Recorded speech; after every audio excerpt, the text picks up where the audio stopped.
Ladies and gentlemen, welcome to Loreweek. I'm your host, Lore Guy, the Lore Good, Mr. Pig. Look, don't ask, okay? Good morning in Rec Room, Grey Wolf, Raxaimus, Barman Dilemma, Freckles. Jeludo. So, obviously we will be continuing back to more Morrowind after Loreweek, in case there's any doubt about that. But I thought I'd go ahead and mention that because, you know, duh. I don't have much in the rambling section to talk about today. Except for the fact that a little out of breath right now because I'm running a little late because I just finished doing my my bench exercises. So forgive me as I kind of catch my breath here a little bit. Hi, Saldir. What are you talking about in our Loreweek? Look, does this look like Loreweek to you? Is this not Loreweek? Are you not entertained? What do we got here? Hello, Blue Elf. Hazardous. Saldir, you don't get a hello. Charming Mike Wraith, what is up? Let me go ahead and pop. Oh, actually, I know I need to leave Discord up today, don't I?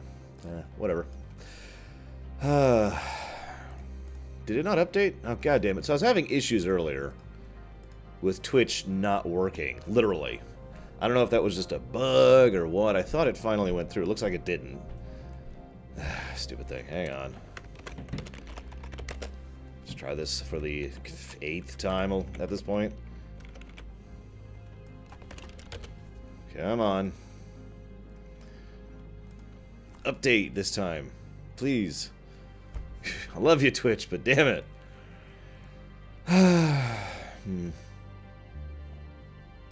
I suppose it's all those people who get 7 trillion viewers, excuse me.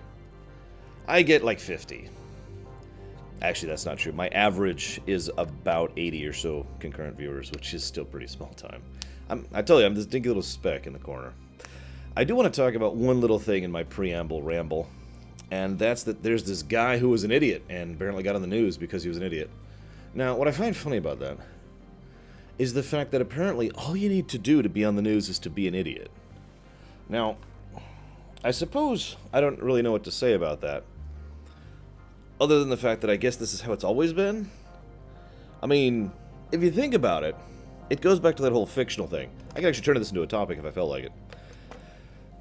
Remember when I asked you guys, you know, would a story about Superman stopping a hurricane be interesting? And you all said no. But in real life, Superman stopping a hurricane would be awesome, right? I think there's a legit disconnect when it comes to news. We all know that news is actually an entertainment industry. It's not actually a service industry or a informing industry. Instead, the news is like, hey, you know, here's this moron. Isn't this funny? Here's this dimwit. Isn't this entertaining? Don't you like hearing about this?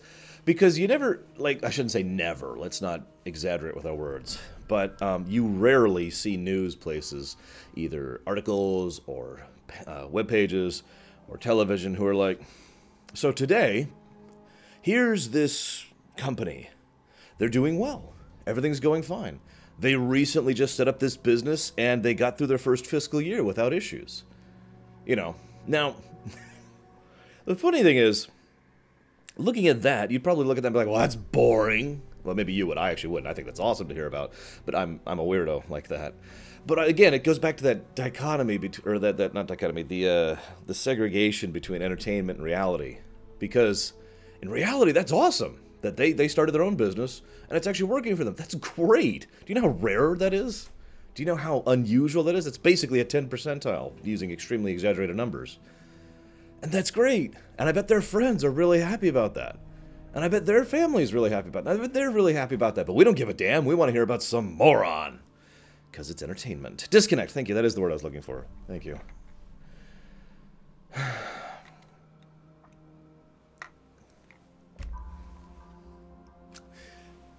I'm not going to get too much into politics. I'm just saying maybe we should consider making like a new industry that's actually news, and then turn the current news industry into just what it is. sensationalized entertainment industry. I mean, let's just divide these two things officially and formally. Can we just do this? Finally? A little bit too ridiculous. I don't want this song. Next. Anyways. I am actually talking about some guy in Korea, I want to say. Maybe it was China. I don't know. Who was an idiot. And is also an amateur, while I'm on the subject. He was at one of those gaming things, and he decided to game for 20 hours straight. And so he's like, gaming. And, oh my god, he couldn't move, his legs weren't working. And he needed to be wheeled out on a stretcher and taken to hospital. This is the idiot I'm referring to. And the funny thing is, there's like 3 or 4 layers of idiocy there. I'm not even sure where to start with it. It's alright, Cole Walker. In fact, it's terrible! I hope Dean's here. It's terrible. It's the worst song ever.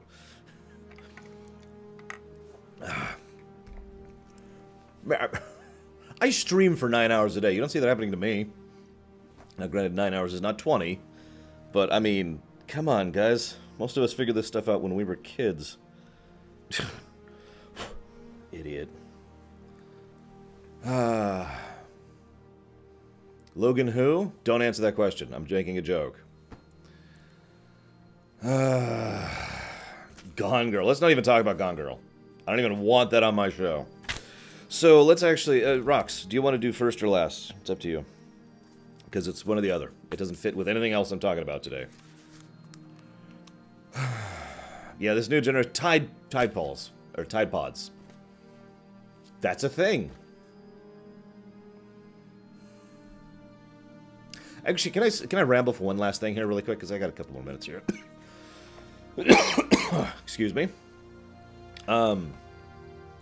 So, y'all know about the Tide Pods thing, right? Now, the Tide Pods thing is a little bit easier to understand for me. Because it's just people who are doing it because it's memes or because they want their moment of, you know, entertainment or, you know, they want to be on the news, you know, that kind of a thing, right? Like, that's understandable. I can look at that and I can comprehend that. It's an idiot being an idiot, but I can at least comprehend it if I'm making any sense. Yes, I have corporate.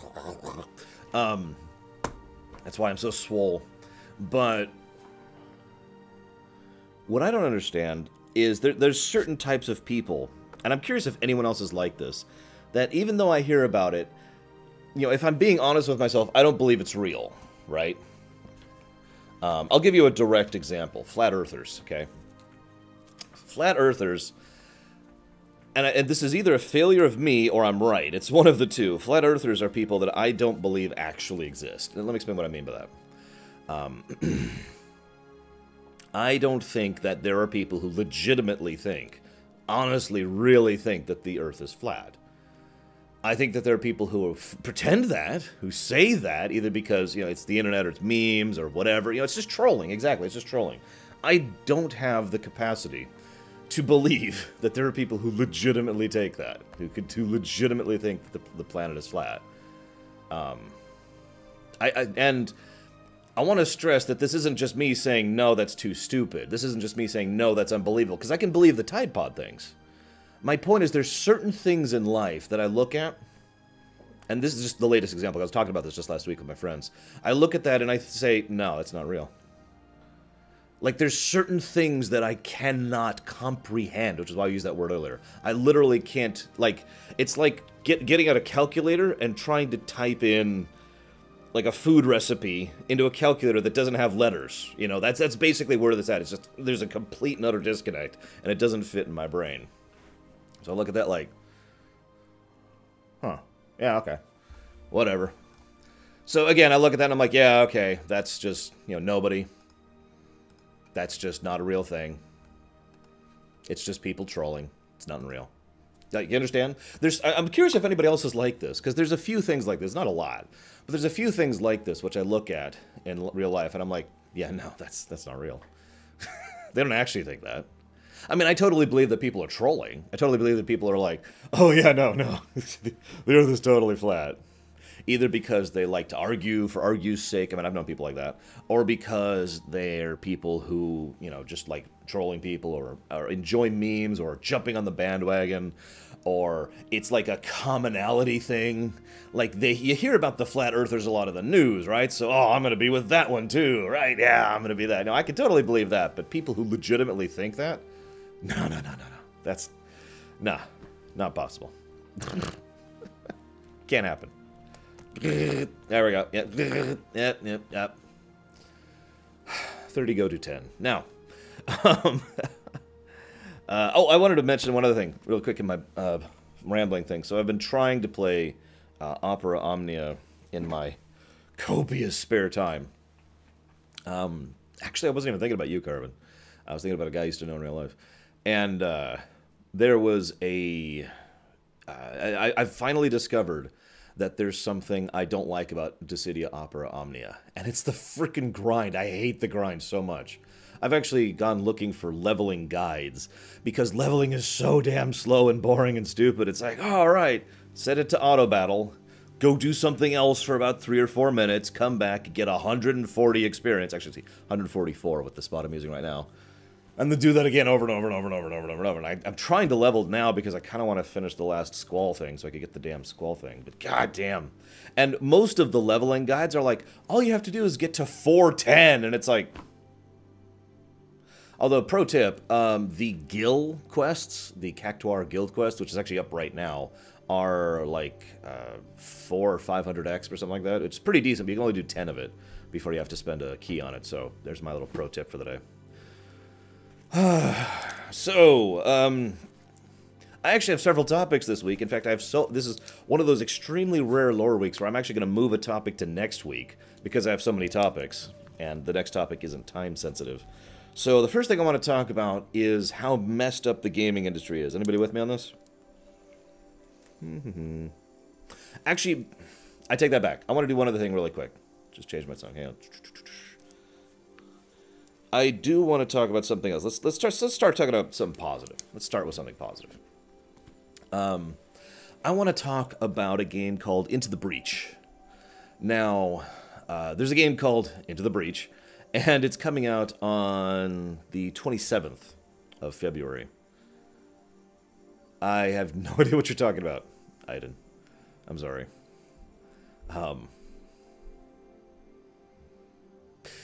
Let's talk about Into the Breach. It's a game made by the developers who made FTL.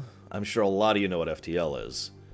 In fact, do I have any FTL music on this? I think I don't. No, whatever. Point being, it's FTL. God, I'm losing my train of thought because I'm trying to figure out what this boxing thing is. Yeah, FTL is an enjoyable game, but I do agree that there are some significant flaws to it. In fact, there's a reason I stopped playing it. The only reason I would ever play it at this point is to play it on stream and name people after you guys and have Sal to be a trader and blah, blah, blah.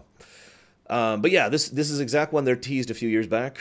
It does look pretty cool. It's a top-down isometric turn-based tactical strategy game, very heavily based off of Advance Wars. And it does look very cool. Everything I've seen about it has been exceptionally positive. Hang on, Sal, I need you to get out and push. Could you help me out real quick, please? Thanks. So, now the thing I find interesting about this, specifically about Into the Breach, is that it has a story mode, which is awesome. In my opinion, this is just my opinion, but every tactical game should have some degree of story. I should say strategy game. Let's just get the whole thing. I mean, it's fun and good to go win battles, but Christ, I just want some actual kind of story. Now, the really funny thing about this is that the writer is Chris Avellone. Now, I found out about this last week. I'm not sure why this hasn't been more advertised, actually. Maybe I'm just an idiot and missed it, but Chris Avellone is writing the story campaign of Into the Breach. So, consider that the plug portion of this section. Yeah, I know he's worked with them before. It's just nobody announced this. Nobody was like, hey, it was. In fact, there wasn't even an announcement about this. I was just looking up for info on the game. I was just looking it up, and I'm like, all right, what do we got here? You know, writing by Chris Avellone. So my interest level has gone up a bit. His past works, Knights of the Old Republic 2, Pillars of Eternity, Neverwinter Nights 2. I'm pretty sure he did work on the buggy but otherwise excellent Alpha Protocol. Fallout New Vegas. He's a good writer. Now, he is a bit of a niche writer. Probably the only thing I would say that's a negative about Chris Avallone's writing, Alpha Protocol. Or did I say Alpha Protocol? Anyways, the only thing I would say that is a negative about his writing is that he writes his stuff over here. Yeah, this is his category of writing, because his writing's super recognizable. You can always tell when it's him. It's really identifiable, but he's really good at it, so I'm okay with that. He does good stuff. So I'm a lot more excited about this. It's not even on the premiere run list because I didn't know. I found out about the release date last week. So if anybody has an interest in a premiere run of Into the Breach, we technically do have a little extra money that's been donated that hasn't been assigned yet, which could totally cover that. I'm just saying. He definitely writes depressing stuff. He likes to write contradictory stuff too. So good stuff about that. Anyways, here's the other thing I want to talk about, though, because I do actually have a topic of this other than just talking about Into the Breach. Because I want to mention that Chris Avellone thing, because everyone in chat had the exact same reaction that I effectively anticipated. And that's great. I'm cool with it. Yeah, I heard that he's doing some writing on the System Shock group. I'm not sure what to make of that. But again, the original System Shock basically didn't have a story, so... I mean, let's be honest, it didn't. All right, you're on a station, the AI has gone wonky. Okay, that's pretty much the story. But my reason for this, reason for bringing this up, and this makes perfect sense. I'm not deriding, I'm not trying to sound like a hypocrite or whatever, but you ever notice how we tend to put a lot of faith and trust in individual names nowadays? When it comes to gaming especially, although I guess this works for movies and for television and for books as well. You know, you see a book written by Timothy Zahn, a lot of people are going to buy that on faith because it's written by Timothy Zahn, right? And I find this very interesting since it used to be labels back in the 80s, back in the 90s, and somewhat in the early 2000s. It was all about, it's a Squaresoft game. It's a movie being put out by Paramount. It's a book being written by, or being published by, God, I can't even think of a good example here. But you get my point, right? We kind of shifted over time from being big on companies or labels or whatever, and then shifting more towards either dev teams or individual people working on something. As Raxaimus just pointed out, there are plenty of people who have a significant amount of faith in the FF7R, in the FF7 remake, specifically because of some of the individuals working on it. You know? Really, KHIII? Wow. Yeah, movie by Steven Spielberg is what it is nowadays. Movie by Christopher Nolan. Hideo Kojima. Or, yeah, a Sakaguchi game. He's still doing stuff. Hironobu Sakaguchi's still doing stuff. Tetsuya Nomura is another example. Like I just mentioned, Chris Avellone, you know? I mean, so, it's kind of shifted over time to the point where, at least in my opinion... At least in my perspective, most of what I see amongst geeking circles is more about the individuals. And I kind of think that's a good thing, actually. Scholastic, there you go. That's a great example. Thank you, Blue Wolf Alex. That's a great example. A book pushed out by Scholastic. I remember when they did great books. I actually still have several in my closet. Yeah, BioWare. Another good example of a label. Trust in a label. And this is funny because I can literally tell you the exact point in time at which this shift happened for me.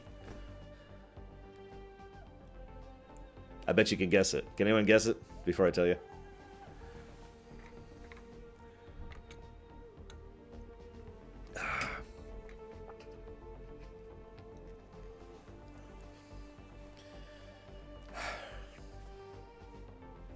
Mass Effect 3. Mass Effect 3, you're absolutely right. Even Dragon Age 2, remember, I was one of those ones who defended Dragon Age 2 back in the day. My first online thing ever under the Arshian Gaia label was a blog post defending Dragon Age 2. Now, Dragon Age 2 is a severely flawed game with many issues, but it was actually when I started using that term net positive online as well. It's something I used in real life all the time, you know. Yeah. Even after Dragon Age 2, I still had faith in the BioWare label till Mass Effect 3 came out. And that it wasn't so much that BioWare had stolen my shoes, although that was part of it. It was also the fact that I looked at it and I was like, hang on. And I looked at who worked on it. And that pretty much led to such a complete overhaul. And it's funny in hindsight, because it's really obvious now that I'm sitting here looking at it and thinking about it. It's like, well, yeah, I guess I should be looking at who makes a thing. I also can say, if I could just theorize for a second, I think there's another reason why this is happening more within the last decade than it has before. It's because, especially when it comes to gaming, because most of the people... You look at the 70s, the 80s, and the 90s, and across that 30-year gap, it's actually more like a 15-year gap, you know, across those decades, if you looked at a game made by Squaresoft, it was made by those people. We didn't really have faith in Squaresoft, per se. We had faith in that team, those individuals, and they made great games. But nowadays, it's 2018. You know, the people have started moving on. The gaming industry has become more of an industry than it was, and now there's more bullcrap in it. I'm sorry, I'm just going to summarize that. And so it's gotten to the point now where, yeah, people have moved on from the original teams. We literally can't look at... BioWare exists in a name only at this point in time. There's, what, 3 people who still work there, who used to work there, right? Yeah. You with me? And so a lot of those same people who made great games still make great games. They just do so under a different company and under a different label or under a different concept. Or maybe they started their own indie thing, or maybe they started their own Kickstarter thing. Right? I mean, you see the perspective on this. Now, there are exceptions, of course, and in fact, I just saw 2 in chat. Henson mentioned CD Projekt Red. And who's the other one? Where is it? Freckles mentions Telltale. Now, I will admit, I do have a decent amount of faith in Telltale, even to this day. While Guardians of the Galaxy Telltale was frankly discouraging, and I actually put a don't recommend on that one, Minecraft Season 2 was actually quite good. You know, a few issues aside, I really liked Minecraft Season 2. So, my faith is still there. And you know what? I'll give it to Blizzard. Blizzard hasn't really let me down in a significant enough way yet. And I have to say that way. People accuse me of being a Blizzard fanboy, which always makes me laugh like crazy, because Blizzard makes so many goddamn mistakes, but not getting into that. And Nintendo, as a developer, I want to stress that. Specifically, Nintendo-made games, I still have faith in that. Now, I'm not sure about CD Projekt Red for me, as weird as that may sound. Because from my perspective, CD Projekt Red did make 3 excellent games, and I'll be doing a lore run of them sometime. But, some of you get the joke. But, at the same time, given all the behind-the-scenes stuff with CD Projekt Red, and the fact that we don't... Even if you count all... You know, even if you count Witcher 1 and Witcher 2 as part of the thing, which I am not... Basically, I'm still at a we'll see. I'm going to buy Cyberpunk on a bit of faith. But yeah, it's going to cinch it or break it. That's exactly what I'm thinking. So I'm not sure I can actually say I have that kind of faith in the label of CD Projekt Red right now. Especially given their turnover rate.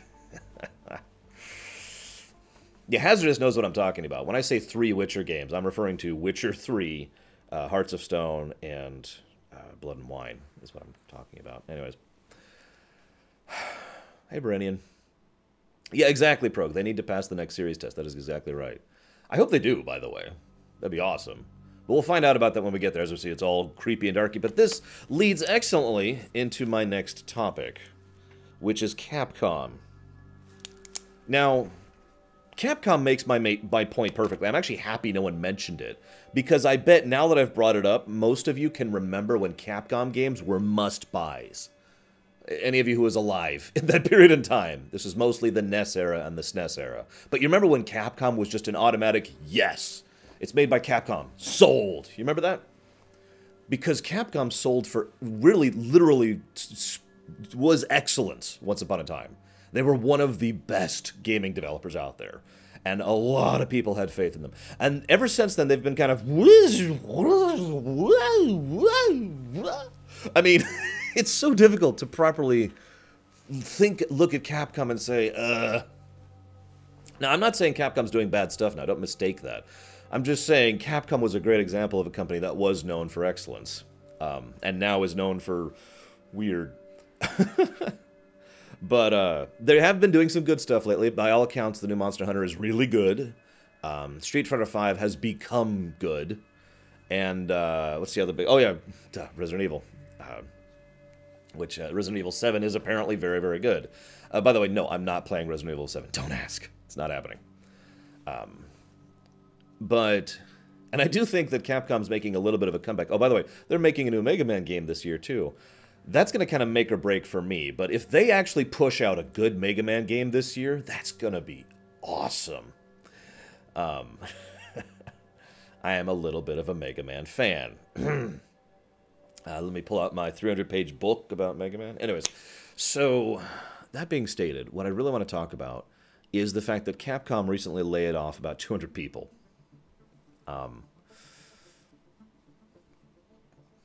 Why would no one agree with you on that, Blue Wolf Alex? Aladdin was great on the SNES.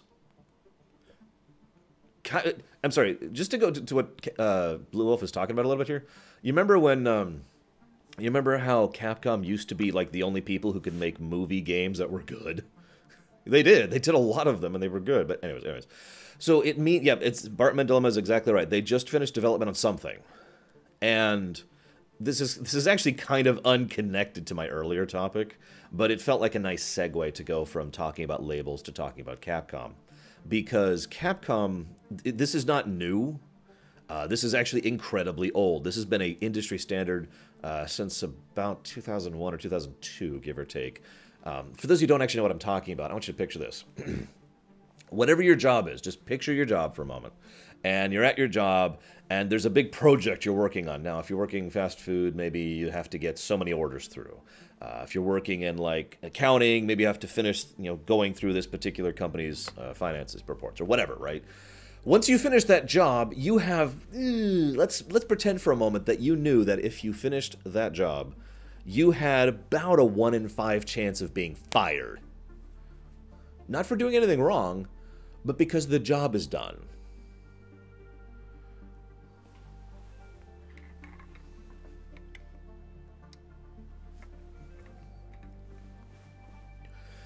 What would that make you feel? Honest question. Like, I'll go back in my own experience. Let's say I'm working back at the network engineering place. And after I finished building a couple server clusters for a client, I had a 1 in 5 chance of being fired. Or let's say I was working back at Arby's when I was a manager. And let's say after X and Y number of sales, once I hit a certain sales goal for the month, I had a 1 in 5 chance of being fired. Now, Anthony is... I think Anthony's pulling it technically. But let me make this very clear. This is not a contract situation, okay? In fact, what I'm talking about is actually on the more innocent and more normal side of things. I'm not actually going into the bull crap, like the real garbage that goes into this crap. Like, people, there are certain things that companies are legally mandated to provide. However, there are guidelines for what makes those mandated.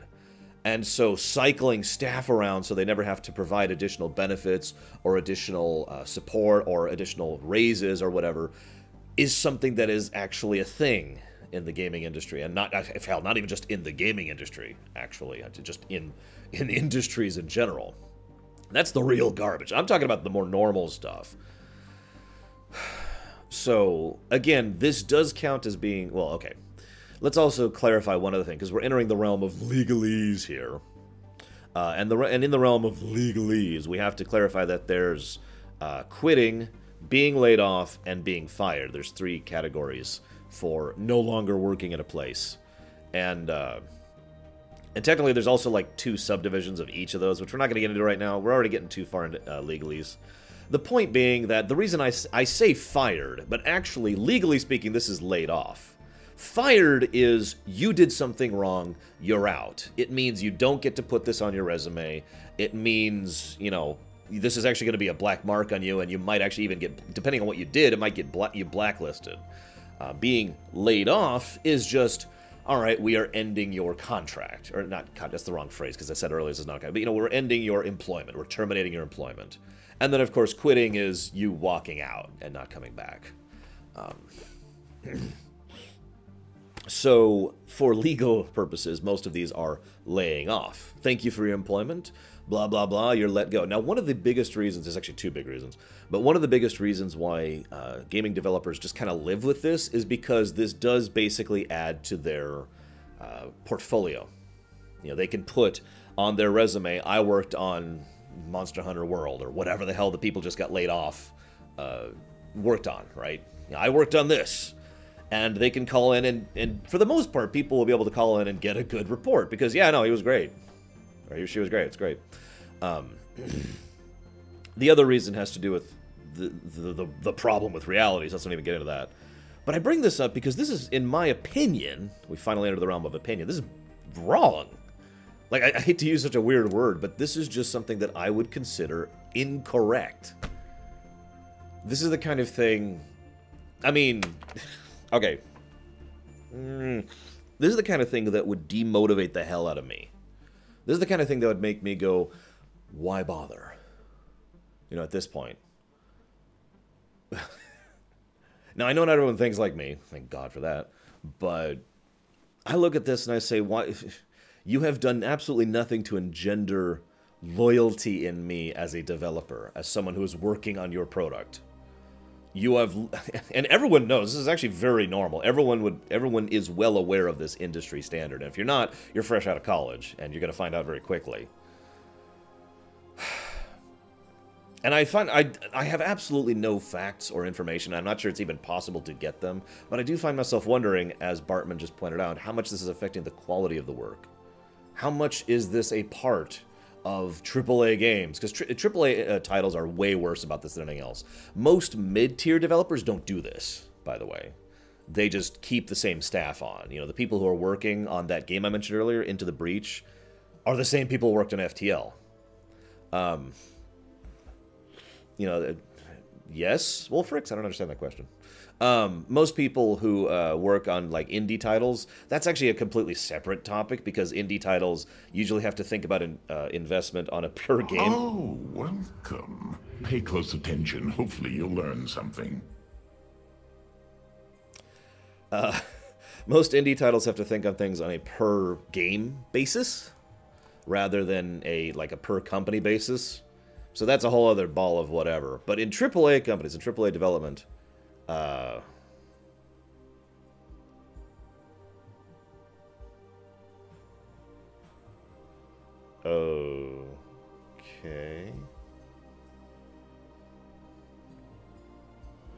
Well, thank you very much for the donation. I'm going to say Sakage? That's where I'm going to go with that. I will look at that tonight. Obviously, I don't have time now, or indeed when I'm going to be running things, but thank you very much for that. Yes, this wasn't like this before. Sorry. Getting back to the point. And again, this kind of ties into that once you used to trust labels thing.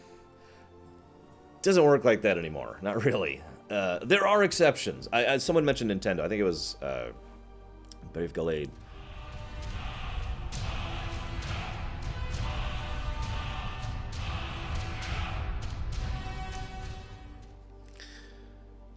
Fear. Damn it, Sonoshi! I never asked for this. Thank you, Sonoshi. What was I saying? Nintendo doesn't really do this. Nintendo is actually pretty damn good about hiring and keeping you on board, keeping you and working with it. You know, but there, and so of course there are exceptions. Ironically, CD Projekt Red, a label that a lot of people have faith in, is not an exception. They have a hell of a turnover rate. They had a hell of a turnover rate during Witcher 3. So, but yeah, again, this is mostly a United States problem. I should have started with that. I do apologize for not mentioning that up front. But yeah, this is mostly a problem here in the States. And in my blunt opinion, it goes back to something that's the obvious, really. And again, I was talking about this just this last week with my friends. This goes back to the quarterly report thing. It's funny how many things really devolve back down to that. Let me explain what I mean very, very briefly and simply. Now, this is entering the realm of theory, but I could say with high certainty that this theory is correct.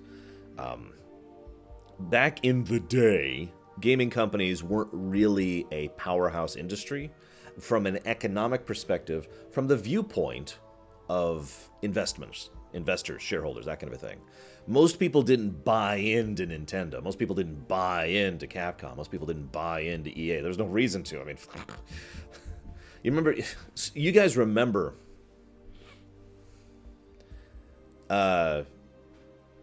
okay, Wolfrix, I've been doing the Elder Scrolls lore for the past 2 days. Right now is Loreweek, every Sunday at 10 a.m.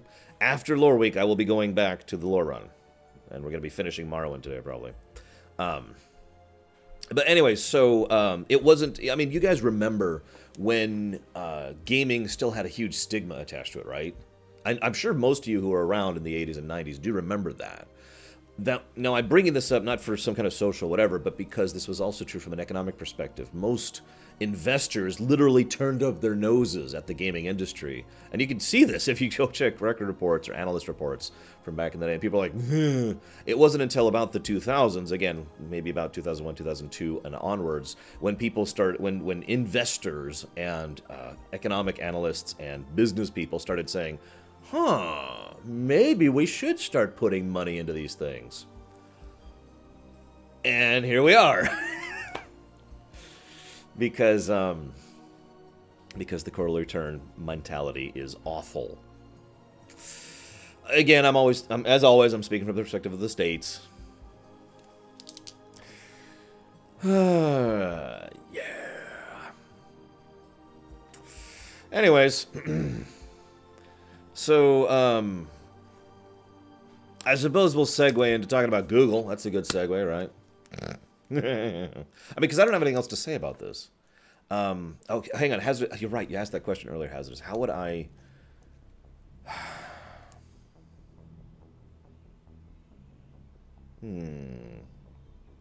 That is a good question, Hazardous, and I'm not sure I have an answer for you off the top of my head. This is the kind of thing that people would need to sit down and really consider our options. Because... in my opinion, looking at the industry standard practices, let me actually go ahead, probably not for like another 3 or 4 weeks, Wolfrix. I never put it up until everything else is already up and until it's already done, basically. Let me talk about one of those. Let me finish talking. Well, there's actually a reason for this, other than scummy practices. It's to save money. Let me make this point very clear, because what I'm about to tell you is not opinion, it is fact.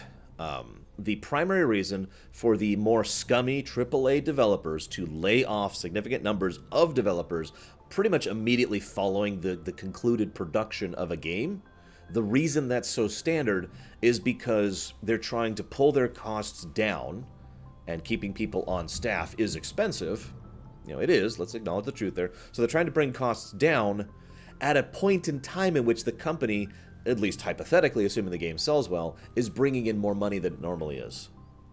Let me lay this out for you visually in case I'm not making this clear. So right hand here is income, and this is expenses. So while they're developing the game, this is usually about the truth. The moment the game comes out, they fire all those people, and then hypothetically the income should then rise and make them more money than they otherwise would, more net. Now where does that money go?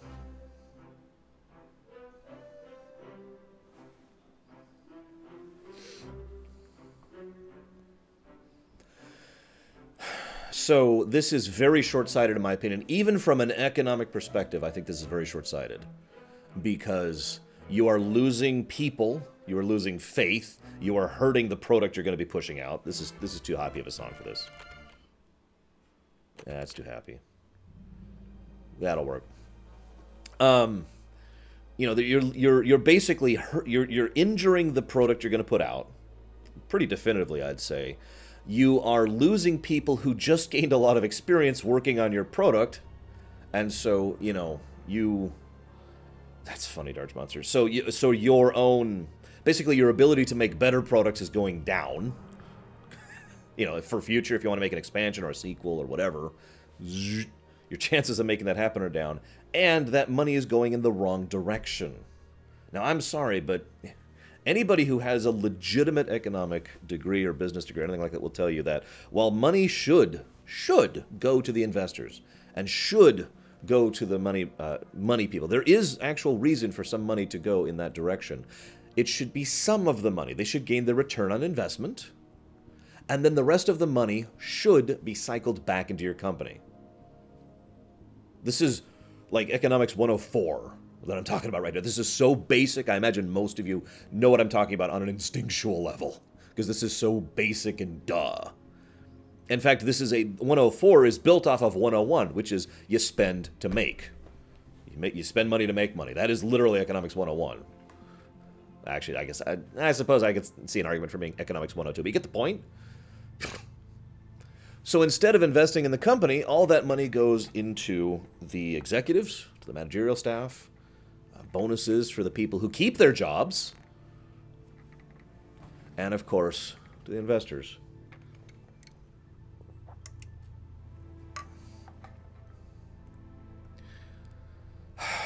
I think it's crap, Necro, but that's because I have no interest in that. I have interest in the single-player side of things, so I have a personal investment in that. So, again, I'm not anti-corporate. Corporations can work. We've seen corporations that work. I'm anti-greed. And this is greed. Moving on. Yeah, single player's dead, guys. And shortly after this Loreweek, I'll be playing a single-player game for you guys. Nintendo does... Okay, let me go ahead and... Nintendo pisses me off so much and irritates me so much. It is nice to be able to praise Nintendo for what they do right. One thing they do right, and this is something that is provable, is Nintendo cycles a lot of that money right back into development. Now, a lot of that goes into trying stuff. You know, trying new hardware, They're making a freaking cardboard thing, right? Now, this may sound like a joke, but that takes money, that takes time, that takes risk. The thing that investors hate more than anything else. And yet Nintendo cycles a lot of that money back into the company to try stuff. They're making a freaking cardboard peripheral. Who else could do that right now? And I'm not saying who else could get away with it. I'm saying how many other people could convince their company's money people to allow them to do that. Anyways, so, moving on. Yeah, fair enough, Hazard. Until you find a good one, theoretically, right? Okay, so I do have another topic here. Yeah, Nintendo literally throws money at the wall and say, what's sticking? What's sticking? Ooh, that stuck. The Game Boy.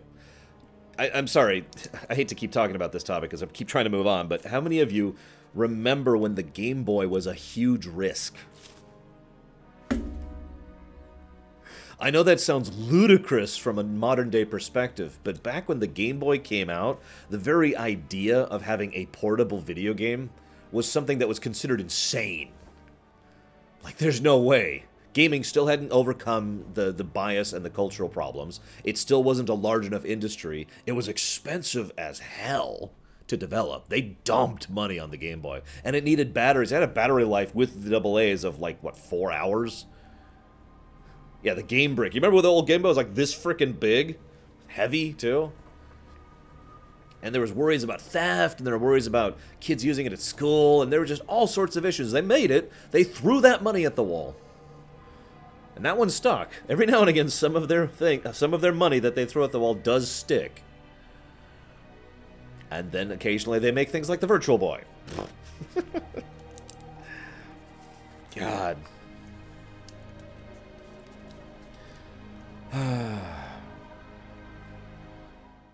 I know, hazardous. Yeah, 4 batteries. For those who don't remember, it was actually 4 batteries, 4 AA's. I remember I had a battery pack, like a big old box of batteries for that thing. God. Anyways, so moving on. Let's talk about Google. Finally, sorry. Rabble. Let's talk about Google. Now, I've already said that Google has stopped being the awesome company, and Amazon kind of has. I already made that opinion clear. I actually do have something to talk about Amazon as well, funnily enough. Google is trying to break into the gaming industry. How many of you heard about this?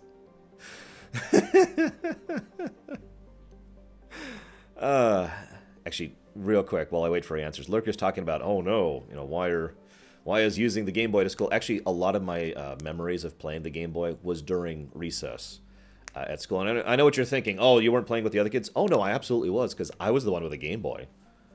And occasionally I'd pass it off and he could play. We're playing Super Mario Land. I remember that. I could picture the recess lot. This would have been 4th grade, I want to say.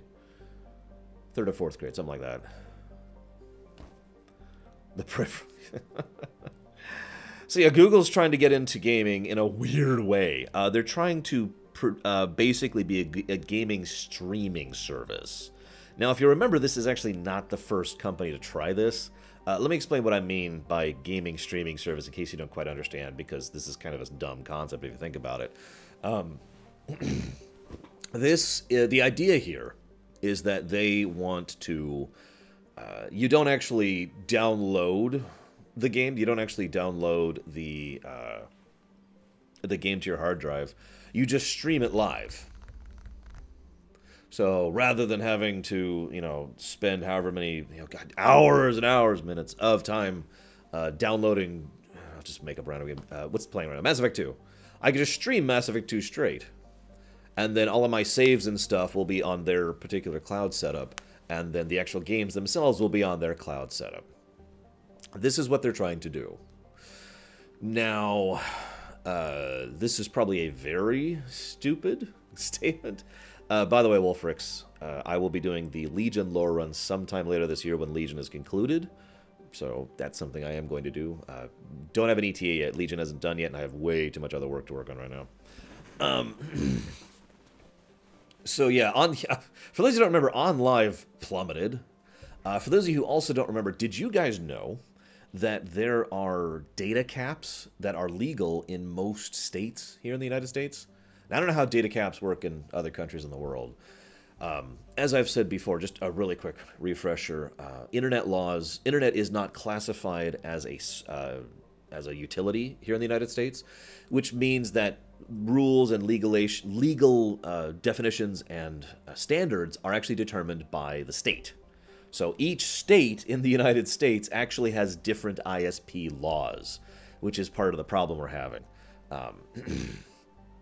So in some states, like the one I'm living in, and the one I just left, and that one, and that one, and that one, there's like, God, 20 or so, something like that. There are quite a few states where data capping is legal.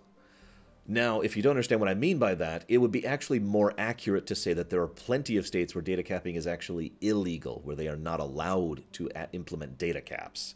Now, on the off chance you don't know what I mean by data caps, let me make this very clear. You have X amount of pipe, I should say data, that you can upload or download every month. The moment you go over that cap, you start paying per gigabyte, and they pay you. They make you pay through the nose. They charge you like crazy if you go over your data cap. Now, I want to stress, I'm not talking about the phone. I'm talking about home internet. Now, as you know, ISPs here in the States are terrible. And so in every state, this is true, in every state where data caps are allowed, they exist. For example, let me just give you an off the top of my head example. I could get, I think it's 100 down and 50 up here for like $40 a month. But my data cap would be 30 gigs for a month. Now, for some people, that is okay. For me, and I know this because I tracked my own bandwidth when I was having to deal with this originally, that I will run through that in about 3 or 4 days. Now, a lot of that's because I stream and upload, but even if you don't upload and stream, if you are a gamer, if you play an MMO or Overwatch or Hearthstone, you will go through that probably in about a week and a half to 2 weeks. 30 gigs is a lot smaller than it sounds. So, yay. Now, The reason I pay $200 a month for my internet is because I specifically pay for a not capped package. So I just dump money up front to not have a cap. Anyways, getting back to my point. Sorry, we've segued a little off topic here. The point being that Google wants to have a whole streaming gaming service. So I want you to imagine all of the difficulties I just mentioned about streaming a game that's on your hard drive, and now imagine you're streaming it directly off of the cloud, because you're still streaming it at that point.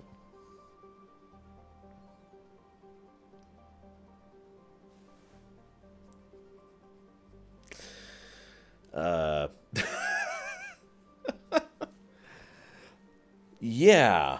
Now, the funny part is they've already started doing testing runs of this, and I find this hysterical because I wonder if the people who are in charge of this have no brains. And I hate to say that because most of the tests have been done over a WAN or a LAN, not an actual internet connection. And one of the big things they're talking about is that we report no internet latency loss and very minimal latency or ping loss over a WAN, which is a wide area network, for those who don't know what that means. They haven't actually sat someone down cooking up to Comcast or Time Warner or AT&T or whatever the hell and figured out what exactly the reality of that's going to be. That's ignoring the fact that these people would then, Cox Cable, this is ignoring the fact, so ignoring the feasibility of literally making this a viable service at all. Then there's the problem of the fact that this is kind of the same problem that some people have taken to an extreme. I know this is going to sound weird, and this is probably in one of those first world problem things, but how many of you have been like, man, I really want to, let me use a specific example. I want to go play WoW. Oh, hang on, my internet's down right now. That's right, I can't play WoW. Oh, that's okay. I'll just go play Diablo 3. Oh, wait. Okay. I guess I'll just go play. Oh, wait, I can't. You know, if the login servers are down, you can't play any of that, right? Imagine if you're having some internet bleeps or, particularly bad latency time, which does happen. There are times of high latency, or you just don't have internet at all, or whatever. Or maybe their service is down for an update, and you can't play anything that you had on the cloud, any of their things whatsoever. I mean, even Steam has a login offline button, pretty much to bypass this problem. They didn't used to. You remember when Steam was garbage? Now, the funny thing is, and several people in chat have already mentioned this, I've been kind of sidestepping this point because I wanted to address this point last.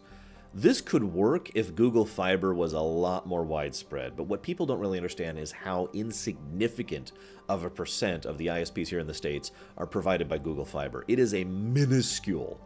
It's not even a percent of the internet provided here in the United States. Not even 1% is provided by Google Fiber. They have nothing.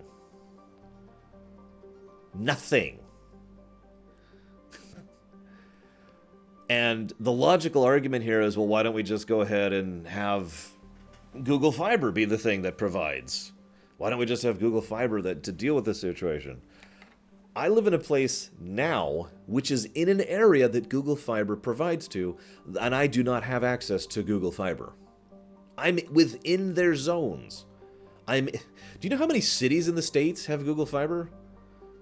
I don't remember off the top of my head, but it's like 12 total. And in those cities, it's usually like this building and this building and this building.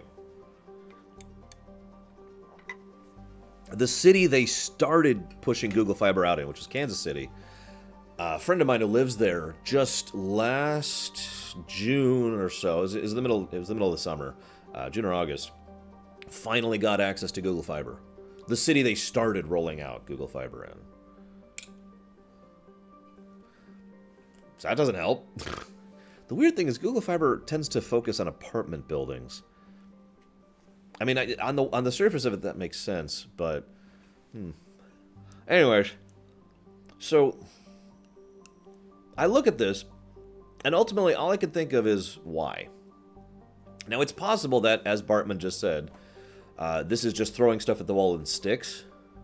And maybe that's true. I really don't know. But I can't think of why they're trying this. I can't come up with a reason. How many of you, let's assume for a moment you have a perfect connection, which you don't. And let's say your connection does not have a data cap, which it may or may not. How many of you would rather just download your games locally or stream your games online? And I'm asking honestly and sincerely. I want to know your preference.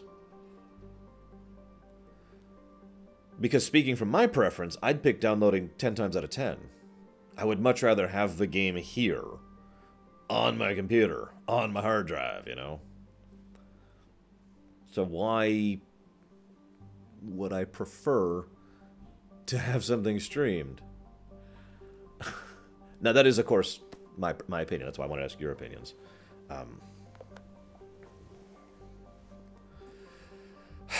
Now, Hazardous brings up another point, which I actually don't want to cover, because it's actually a whole other complicated topic. It boils down to ownership.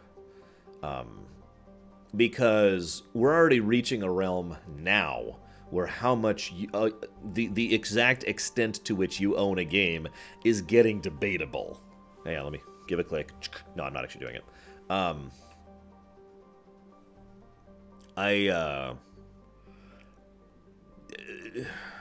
We're getting to the point where you're not even buying a game. There are actually some times, this is just beginning to happen, but there are actually some softwares and some games where you don't buy the game, you buy a license to the game, or you buy an install to the game. You get one install of that game or that software, or you get so many installs of a game, or if something happens to your account, you no longer own that game, or that rights to that game can be taken away from you. Now, this is, again, we're in the very beginning stages of this, but this is starting to become a problem. And I'm very curious to see where the ownership side of things will go in the future, because if you have access to a game that's over there, you can see how this kind of get a little even murkier than it already is. So, again, just weird thoughts. I really don't know what Google's up with this. Maybe they're just trying stuff. Maybe they are literally just flinging stuff at a wall. I don't know. Like I said, but that whole ownership thing, that's a separate issue. Let's not get into that. Let's go. Yeah. Anyways, let's talk about more negativity. Let's talk about Amazon. No, I'm kidding. Let's talk about... Yeah, let's do this next. We'll talk about Amazon next. That's not really negative, just weird. Let's talk about how Amazon has decided that, you know what, we already provide a lot of services, a lot of products, and we already have our own television station, because let's call it what it is. And we already have our own grocery store, which is apparently doing very well by that. I've been kind of idly following that up in Seattle. Sadly, both my friend and my aunt who live up in that area have not had a chance to get to Seattle to try it out themselves. But the next thing that Amazon's trying is they're trying to get into the delivery service. Now, when I say that, let me try to make this statement as clear as I can. They are going to start a limited trial run, basically, of them going ahead and servicing businesses by literally saying, we will ship your stuff for you. In other words, they're going to be buying their own trucks, they're going to be renting their own slots on airplanes, and they are going to be effectively attempting to add another delivery service to the market, which right now is pretty much predominantly overrun by FedEx and UPS, at least here in the States. I don't know what other delivery places. There are some other delivery places here in the States, but FedEx and UPS have like a total of an 80% market share. It's insane. Amazon's trying to get into that market. I'm not sure what I think of that. DSL is another one that's here. There's also another one I can never think of the damn name of. And of course there's the USPS.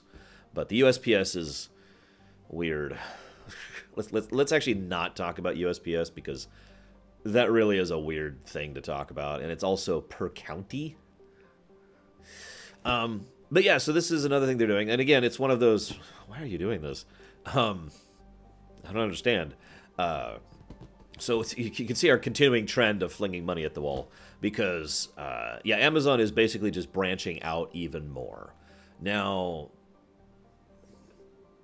this could make sense, theoretically. I mean, the same way the Google thing could make sense. In the same way that God, I can't remember. The other company could make sense. Maybe this makes sense. But at the same time, this does feel like a questionable move because it boils down to two things, in my opinion. And this would be horizontal, Dougal. Either they're trying to unhinge themselves from the UPS and USPS, because right now Amazon has a lot of contracts with UPS and the various USPSs. Now, for those of you who don't know, I mean, United States Postal Service is what USPS is. And as I mentioned, USPS is not really a federal institution. It's actually, if you want to get really technical about it, not technical, but actually getting down to precision, USPS is like a few thousand different companies who are loosely connected, including the federal aspect. There is actually a federal USPS, but they're just another of the companies amongst the USPSs across the United States. So this is, for anybody who's ever wondered why USPS delivery varies from place to place, it's because it is effectively a completely separate company. They have different rules, they have different pricing models, they have different budgets, they make different amounts of money, blah, blah, blah, blah, blah. You know. And that is really, there's a whole other ball of yarn I don't actually want to talk about with regards to the USPS, so let's just leave that at that. But one of the things that Amazon has expressed, and this is within the last year, so early last year and mid last year, Amazon has expressed publicly how dissatisfied they are with their contracts with the USPS specifically. Maybe this is related to that. I'm not really sure, but let me give you an example of something, because this has happened to me probably about 30 times in the last year. I'm not joking, by the way. This happens all the time to me. 2-day free shipping. It's Tuesday, so theoretically I should get it Thursday if I order it early enough. But at the very latest, I should get it Friday, right? So I order it. It shows up next Monday. Thing is, I get a little notification saying your package has been delivered on Friday. There's no package here. Now, this is not conjecture. I want to make this clear. This is something that actually happens. There are some individual USPSs, there are some individual groups who look at that and say, oh, God, because they have to keep their contract. They have a contract with Amazon. So in order to make sure that they're conforming to their contract, they go ahead and swipe it through and then put it into the bundle to be sent out basically the next day or the next day or whatever. So that way, on paper, they are still keeping, they're still compliant. But, now we can go ahead and still make this work, right? And again, that varies based on which area you're in. The area I'm in now is fine, actually. Sorry, you know what I mean. But, excuse me. But it does vary because, So what this could be doing is basically completely unhinging them from UPS, from USPS, and, well, they don't really use FedEx. And they could just start delivering their own damn crap. Now, it's worth noting, what they're doing right now is actually smart in one way. They're doing a very limited rollout. They're not actually saying, we will deliver to you, because you're an individual, and there's a surprising amount of extra expenses and work involved in delivering to residentials. That's funny, blow up, Alex. Instead, they're doing this for businesses, larger businesses. Basically, people who ship in bulk. The kind of stuff that's relatively easy and cheap to go ahead and do actual shipping for. So, for example, God, I don't know. General Electric is actually a good example. This is a literal example. They've offered the option to, hey, do you want us to try and take over your delivery services, and we'll go ahead and do your shipping to these other major outlets from your central hub or your central factory or whatever. Now, that is the smart way to unroll this. You start with the cheapest, easiest thing to see if it's going to work at all. Yes, I have Prog. I even talked about it during Loreweek. I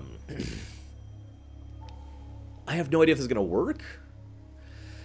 I have no idea if this is stretching themselves too far. No, General Electric is the one getting stuff delivered. That's the point. They're not trying to do UPS's deliveries for them. They're trying to do General Electric's deliveries for them.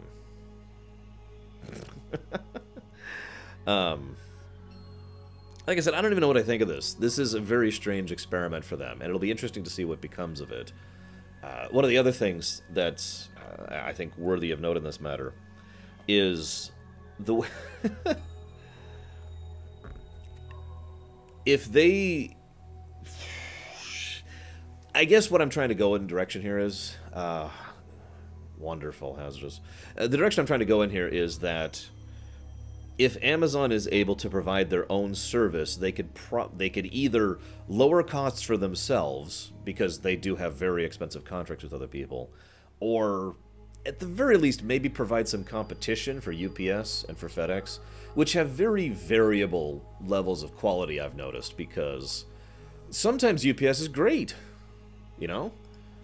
And then sometimes UPS is not.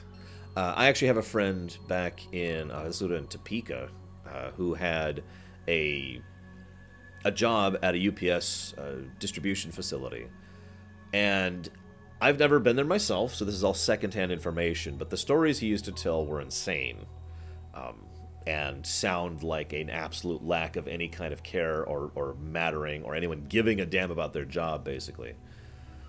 Probably doesn't help that, and this is actually another connected issue that I don't want to talk about, but it probably doesn't help that, you know, delivery man or sorter is considered a low-tier job, which automatically means, in the minds of most people, that you should get less money.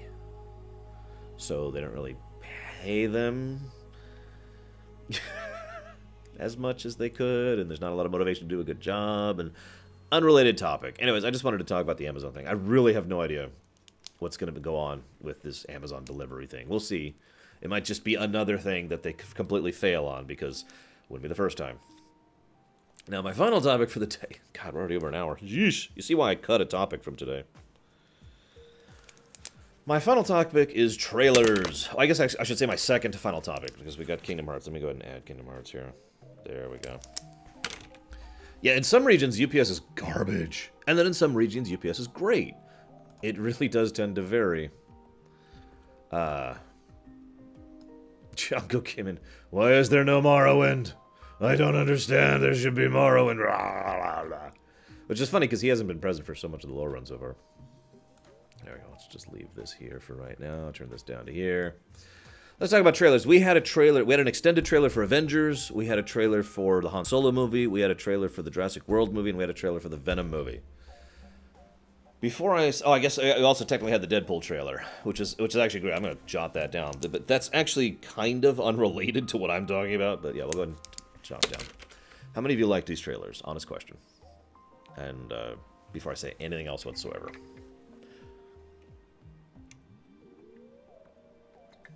You haven't been talking. That's not true. You were talking a lot last night, John, so I'll give you that.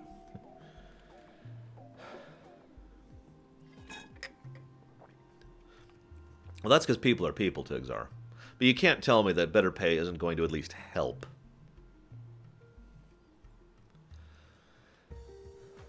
What was this? I didn't even see the Super Bowl halftime show. What was it? Was it some person doing some singing and then a boob flopped out?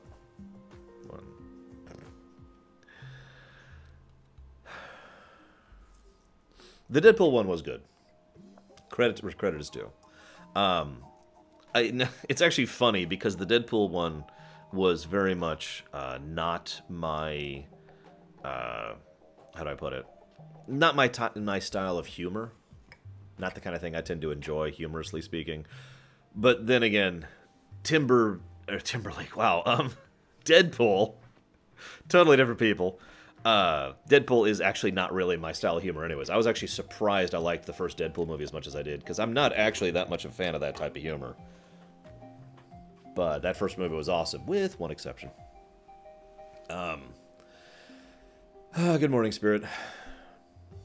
Oh, by the way, to clarify my statement, since Max Time is saying that I'm awful and terrible here, what I mean by the fact that the Deadpool 2 trailer was good was that it was actually a trailer. like a real trailer. Like it actually was something that was there designed to do exactly what a trailer is supposed to do. It's designed to get your attention on something. It's designed to pull you in to whatever the specific style or presentation of that particular movie is supposed to be. It did, in my opinion, it did what a trailer should do. Now, you guys have heard me rant about trailers for literally over a year at this point. You guys have heard me rant about how trailers are basically obsolete and basically shouldn't exist anymore. And I do still think that, it's worth noting. And I've talked about the different types of bad trailers, but the Han Solo, Jurassic World, and Venom trailers are what I'm going to start using as my go-to examples for why trailers shouldn't exist anymore, in my opinion. Now, if you enjoyed those trailers, that's great, and I mean no insult whatsoever. I really don't. I don't want to put anyone down. But what did the Han Solo trailer tell us? What did the Han Solo trailer do other than follow a pattern? I agree, Takoida. There are several trailers that, in my opinion, are actually actively harmful to a movie. The most obvious... you know what? I think I'll actually give you that one, Prog. The most obvious example of a bad trailer is actually the Terminator Genesis trailer. That's like the example of how not to do a trailer. So these aren't to that level. It's hard to get to that level. That was insane. That was just, wow, guys, what were you doing?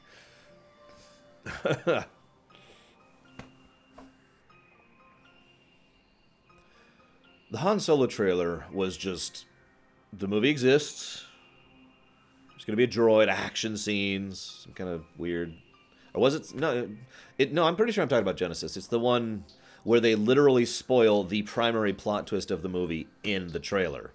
As in the primary plot twist, which doesn't even happen until 2/3 through the movie. They spoiled that in the trailer. I'm pretty sure it's Terminator Genesis. I'm almost positive.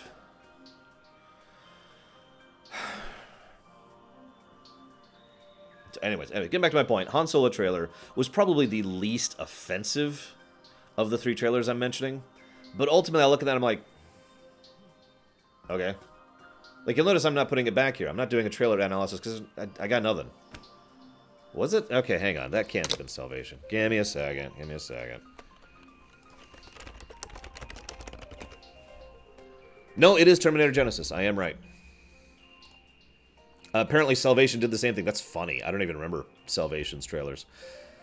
Yeah, no, I'm not going to spoil it here because I do have an anti-spoilers policy in my show. But all I'm going to say is they literally gave away the big twist in the frickin' trailer. It would kind of be like, this is not a joke. It was basically like, all right, here's this new movie, Citizen Kane. It was his sled. Come see it this Friday, you know. What? And yeah, it's worth noting, and I've brought this up before, trailers are not made by the people who make movies. I honestly think this is one of the biggest problems we have in the industry. Like, movie trailers, I'm at least willing to acknowledge that movie trailers might still have a purpose in the modern era. It's difficult for me to do so, but I'm at least willing to concede on that point. But I think those movie trailers should probably be made by the people making the movie. By the actual developers, by the actual producers, by the actual directors, by the actual editing team, who actually want to try and sell and tell and share their story. Now, some, very, very, very few trailers are, but the overwhelming majority, the 99% majority, are made by the studio. They hand off footage to the trailer developers in the studio. What is going on with the chat, Logan?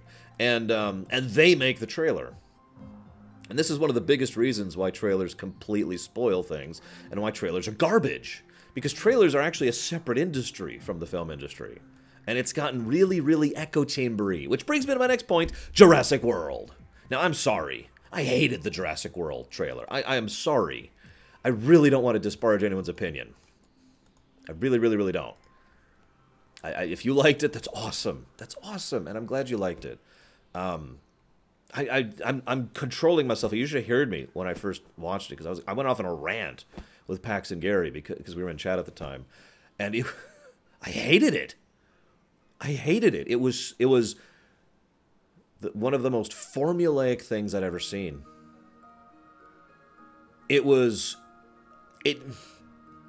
Like, I could probably sit here and do an analysis on that trailer of what's wrong with it. I'm not going to do it. I don't have time for that. But... Or is it Jurassic World 2? Whatever the new one is. The one that's coming out soon. I can't even remember the freaking name of the film. Jurassic something. Jurassic 5, I think we're at this point. 2, 3, 4. Yeah, Jurassic 5. Yeah, it was an extremely safe. It was like they literally... I could legitimately believe that they tossed footage into a make-a-trailer machine, and this is what came out. And obviously, that's not what happened. But, I mean, if you told me that, I'd believe you. I would completely believe you.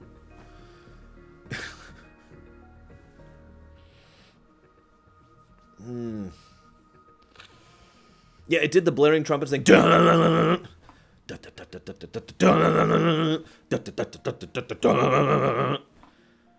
Dramatic statement. You know what I'm talking about. I bet every single one of you knows exactly what I'm talking about. That little stupid thing I just did. Because so many trailers do that exactly goddamn same formulaic thing. I'm sorry, I'm actually getting upset about this because it actually irritates me. You know what I'm talking about. And what really pisses me off, in addition to everything else they did wrong, they took the Jurassic Park theme song, the one made by John Williams, which is an awesome song, which is an amazing song, which is powerful and uplifting and amazing and incredible. And they turned it into that. Like, I can't actually play the song for you because copy wrong. But, like, just picture... Hang on. Let me just pause this for a minute. I want you to picture... Dun, dun, dun, dun, dun, dun, dun, dun, dun, dun. You know, the Jurassic Park theme song. Just picture that in your head for a second, okay? Now picture... Dun, dun, dun, dun, dun, dun, dun, dun, dun, dun, dun, dun, dun. They turned it into the dun-dun-duns. They turned the Jurassic Park theme song into the typical formulaic dun-dun-dun-dun-dun thing for the trailer. And I actually legitimately got upset at this. I felt like I was watching some weird kind of sacrilege. You bastards took an amazing song and shoved it through the frickin' grinder to turn it into the exact same song every other trailer has. Why did you do this? God damn it. Seriously, do me a favor. Go look up the Jurassic World trailer. You have to experience this. Even if you have to mute me, just go do it. You have to experience this for yourself to understand that I'm not speaking in hyperbole here.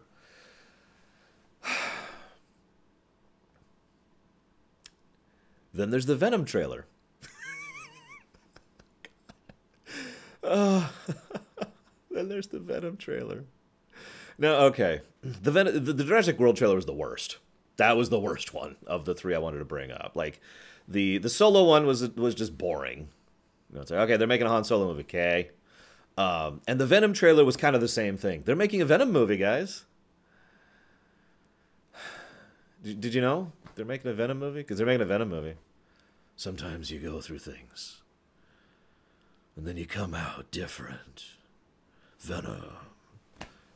Yeah, it said nothing and did nothing. It was literally a, hey, we're making this film trailer.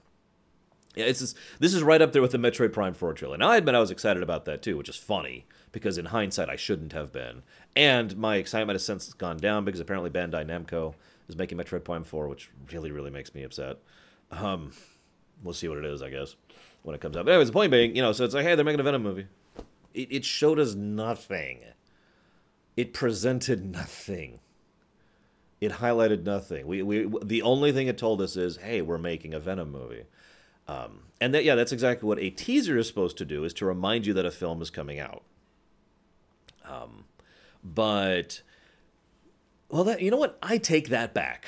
A teaser is not just supposed to remind you that a film's coming out. There's 100,000 other ways. Okay, slight exaggeration. There's like 10 other ways that you can remind people that a teaser is coming out. Why is my chat plugin still not working? Come on!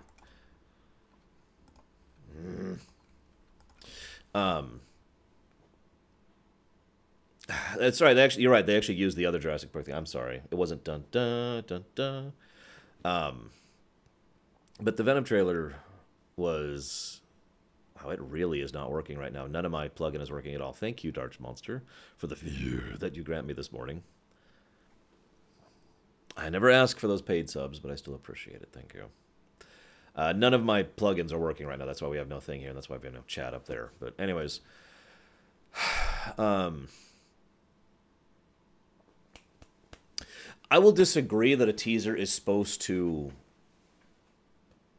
remind you of a movie, because a teaser is, Hazard just said this, a teaser is supposed to tease. A teaser is supposed to give you a little insight into what it's be about. What insight are we seeing in the Venom teaser from the Venom teaser? Assuming it is even a teaser or trailer. What are they giving us in that?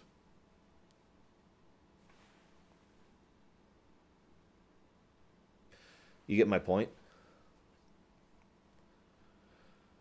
A teaser... I mean, a teaser done right. Actually, I do. I do have an example of a teaser done right. Age of Ultron had a teaser. It was like 40 seconds long, and it specifically pulled quotes from Avengers 1 that were put in the wrong order on purpose to make them basically say sometimes you do things wrong and sometimes you mess up and then things go horribly wrong. And they had a bunch of zoom-ins on the Iron Man mask slowly being warped and bent and twisted into the face of Ultron. And then, bam, and that was the end of the teaser. That's a good teaser. It actually presents an idea, showcases something, gives you a tease of where it's going to come from. Even from that simple thing, we get visual storytelling, too, from the fact that we can actually see that this is going to come from Stark. That something about his mental issues, which were a major theme from Iron Man 1 up to Iron Man 3 and including Avengers 1, was going to finally conclude and give us Ultron and blah, blah. You know, we got information. We got stuff. There was something there. There was some substance to that teaser. And that was just a teaser, not even a trailer. And they still did, and there was no spoilers in it, too. That's how you do a teaser. Ah, there it goes.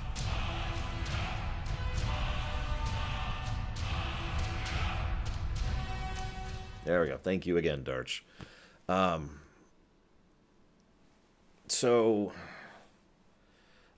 going to have to flat disagree on this, Saldir. Because Venom... The equivalent of what the Venom teaser is if we had a teaser for Iron Man 1 that showed a fancy guy in a suit, Robert Downey in a suit, and then he said, sometimes you have to fight back, and then we show him as Iron Man, the end, right? No information, no nothing, no relevance, no significance, no teasing, no anything. It's just, it's an Iron Man movie. Insufficient.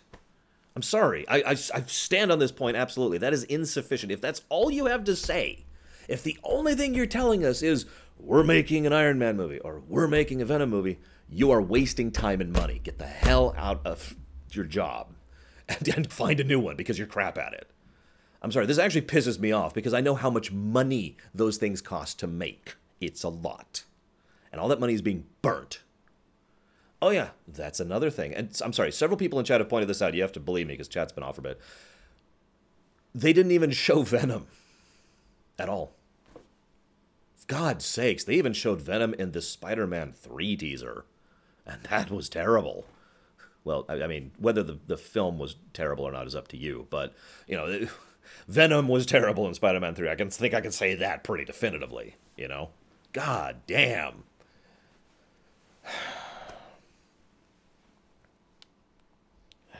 Sorry, I'm actually getting upset about this. Pisses me off. Waste of frickin' money. Holy crap. That is a ton of awesome stuff! Exclamation point. Do you mind if I share that on my channel later? Question mark. It's Lord Dad. He's been running things on his lathe. Lathe? Maybe I can actually just show you. No, doesn't look like I can. He likes to make stuff like bowls and stuff, just for fun. It's pretty much his relaxation thing. Yeah, let's be honest. If you asked me right now, are you going to go see Venom? My answer would be no. Nothing they've done makes me interested in it at all. I don't blame them for the teaser, though. As I mentioned earlier, let's get some music going, man. God, no wonder I'm getting so pissed off. As I mentioned earlier, The people who make movies do not make trailers or teasers. So I don't blame the film for that. It's possible that Venom film will be interesting or good. We'll see. I'm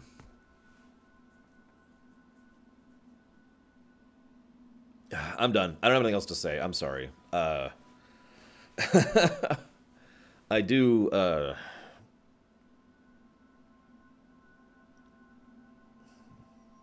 I would also argue that the purpose. So let's actually. I do have one other thing to add. Forgive me.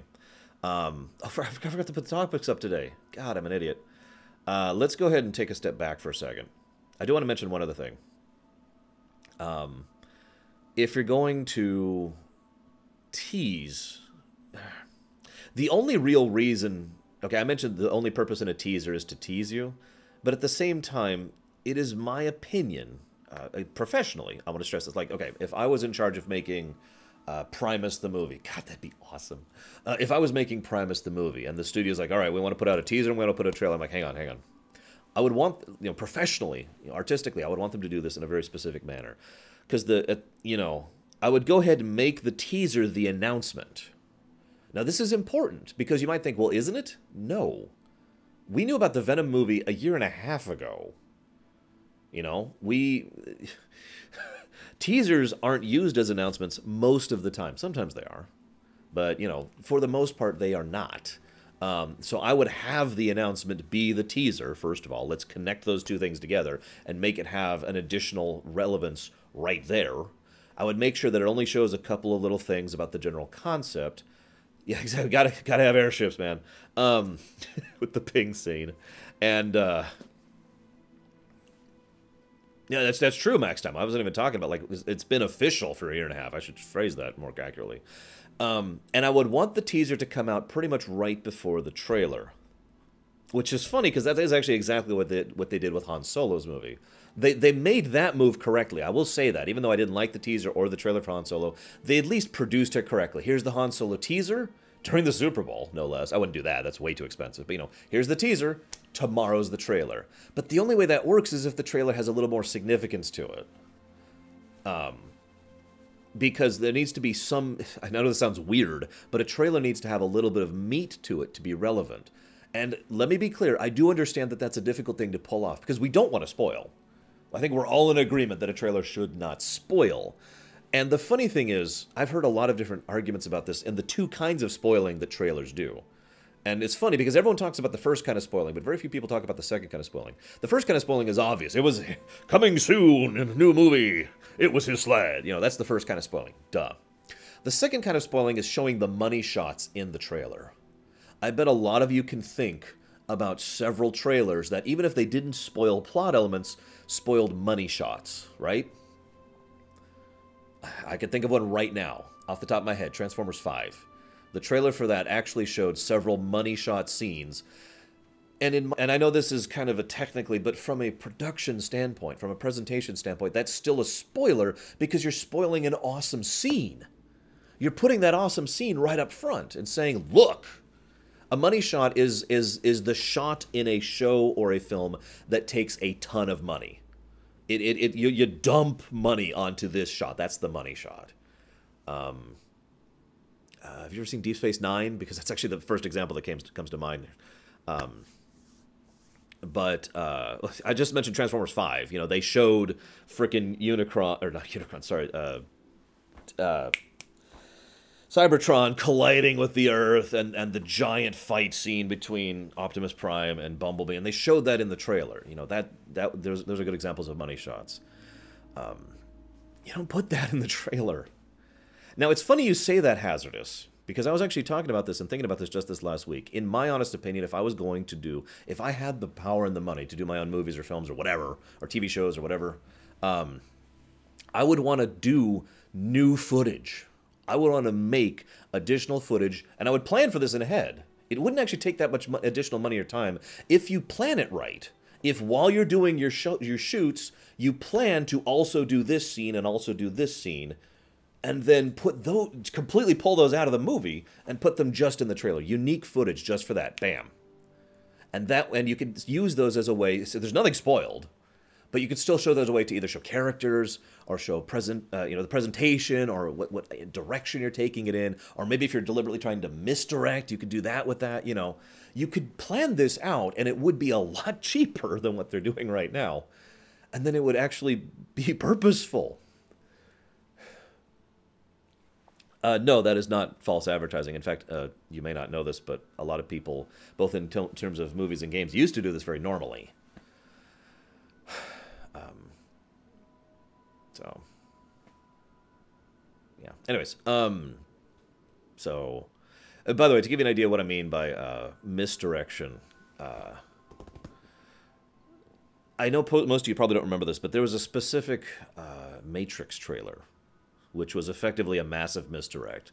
Because the Matrix trailer, I only saw the one, so I can only speak for the one. I don't know if there were others. But there was a Matrix trailer that was basically presented several of the scenes. Now, it was all footage in the film. But it was presented as if it was a superhero film, right? Like, whoosh, jumping over the thing, and awesome fight scene. Yeah, we're going to fight. Boom, boom, boom. Nothing from the real, I think we could spoil Matrix. Nothing from the real world. Nothing. It was all presented as if this was this awesome superhero fight thing. And that's what I expected walking into it. And I had the wonderful fortune of walking in to The Matrix not knowing the twist. Didn't know what it was about. Didn't know where they were going with it. And that was awesome.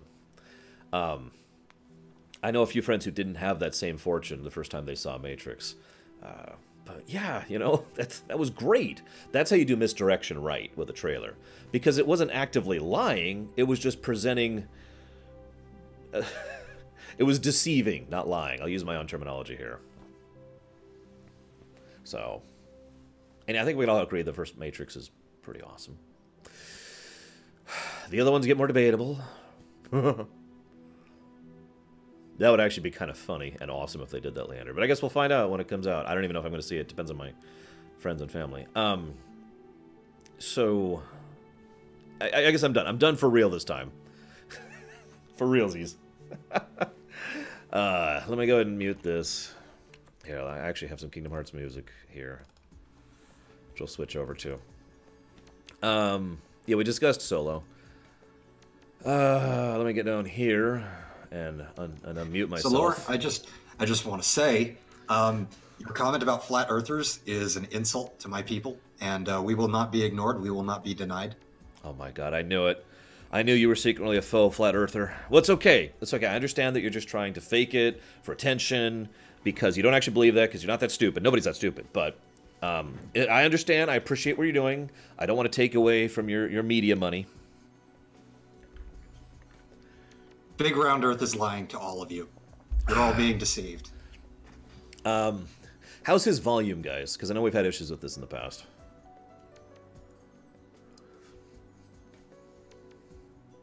I also just realized I'm going to have to do this in a moment. Also, I'm sorry, Zen Kodak. You don't understand.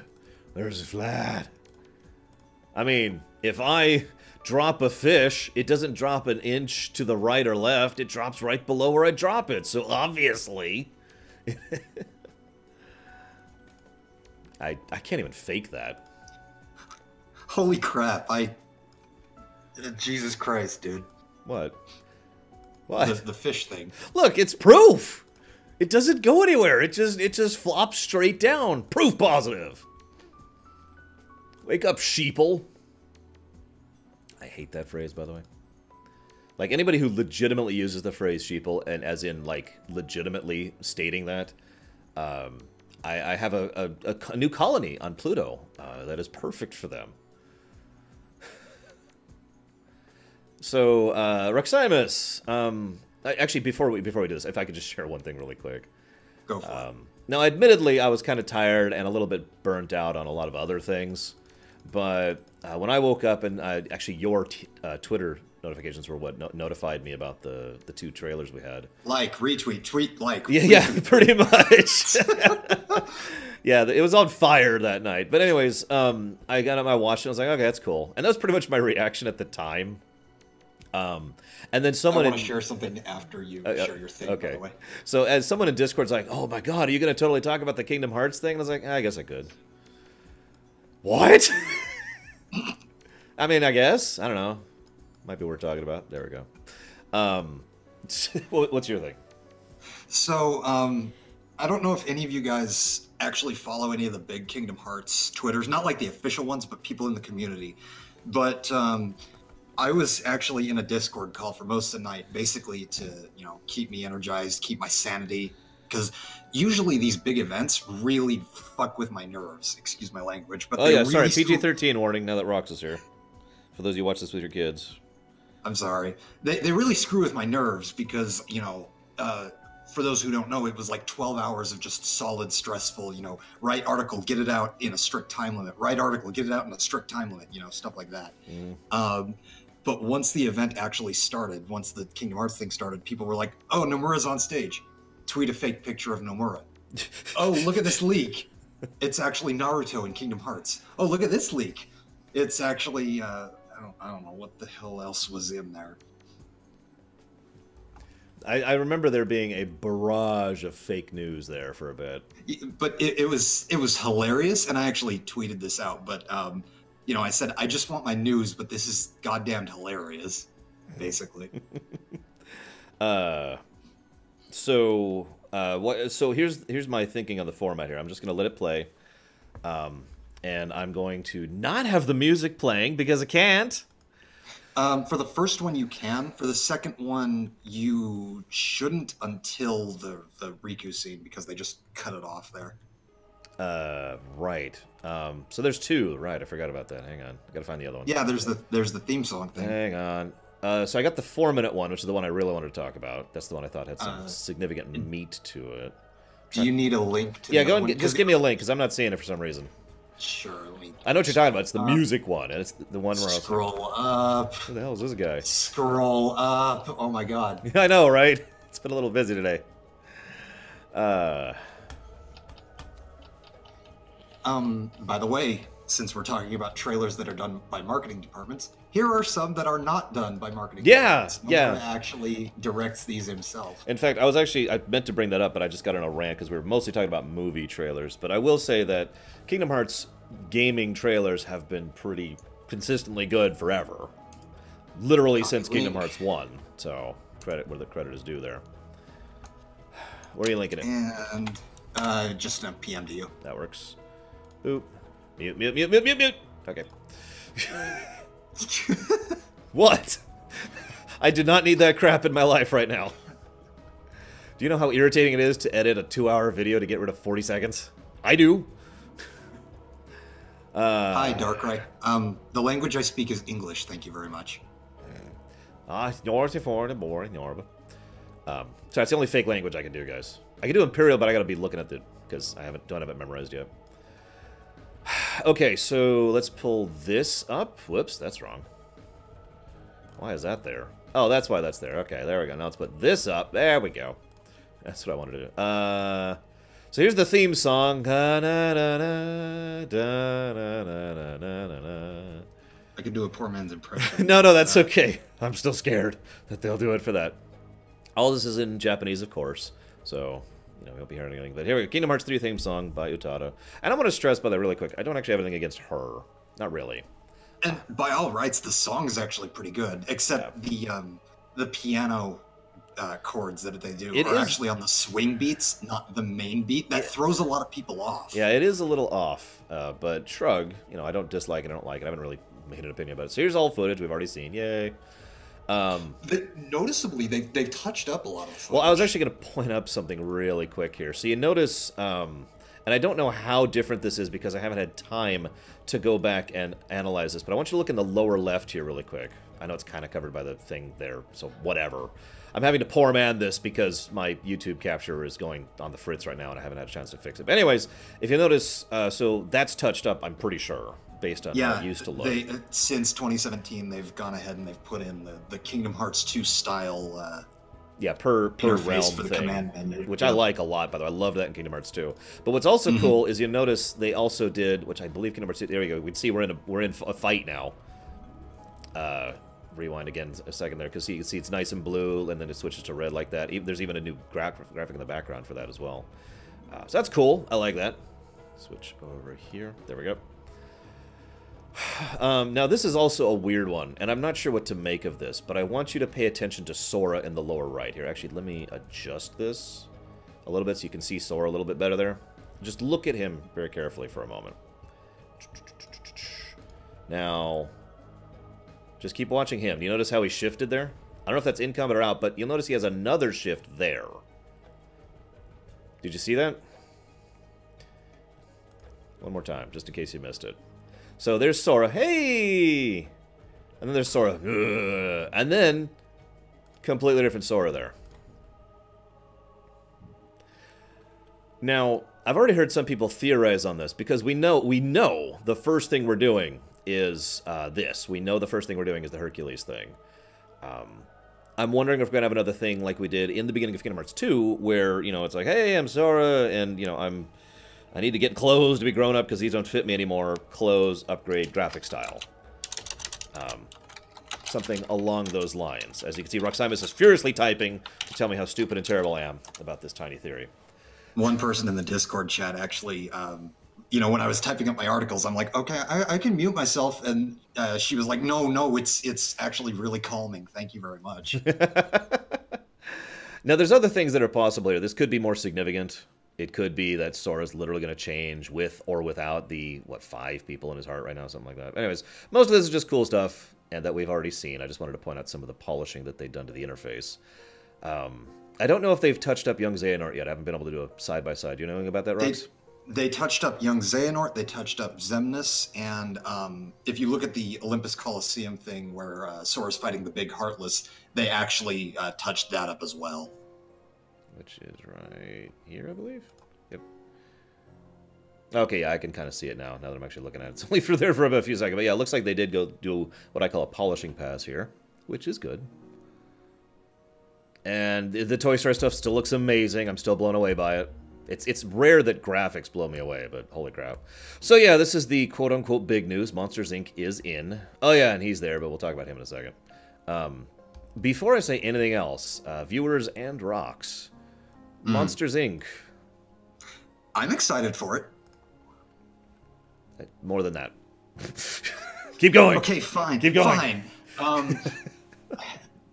Well, I can't say exactly what I want to say specifically regarding Monsters, Inc. because that's in the other trailer. Oh, okay. But regarding Monsters, Inc. itself, you know, it's one of my favorite Pixar films, probably in my top 3 or 4.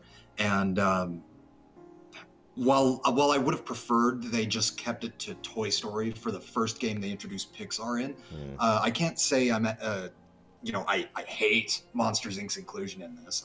I'm open to it. Okay. And yeah, I'll say, I also have thoughts that we're probably going to get to in the other trailer. But so Monsters, Inc. is in. Donald looks okay. Goofy looks amazing. I'm one of those people who thinks Goofy looks fantastic. Everyone thinks Goofy, like his recolor and stuff, looks terrible. But look at him. He's straight out of... Everyone says Sora's design is awful. But I don't see it. I like Sora's and Donald's designs. We'll show Sora's a little bit better later. I don't think we have a good shot of it in this teaser. But we'll talk about the specific design later. I will say this really quick. In my opinion, Pixar was a logical move here, just from a real-life creative perspective. Because making Pixar stuff look good in a Kingdom Hearts-style game is a lot easier than, just to name something at random here, making Pirates of the Caribbean look good in a Kingdom Hearts style game. The only problem that I have and that several other people have is Sully's design is kind of not right, just because if you don't know, in the original movie, in the original Pixar movie, they actually did, you know, all of the individual hairs on Sully's model, and that took a long time. Thousands of hours to actually render. Obviously, they can't do that in real time in the Unreal Engine, but they got as close as they could, and it looks all right, I suppose. Yeah, sorry, I'm looking something up really quick here. For those of you who don't know where, Pixar is absolutely goddamn insane in the way they do their rendering things. farm is huge. Yes, it is. It is a wonderful, amazing thing. Bragon, are you in chat? Is anybody in chat to get tied to a link? Let's do it. I mean, I am. I'll go ahead and do that.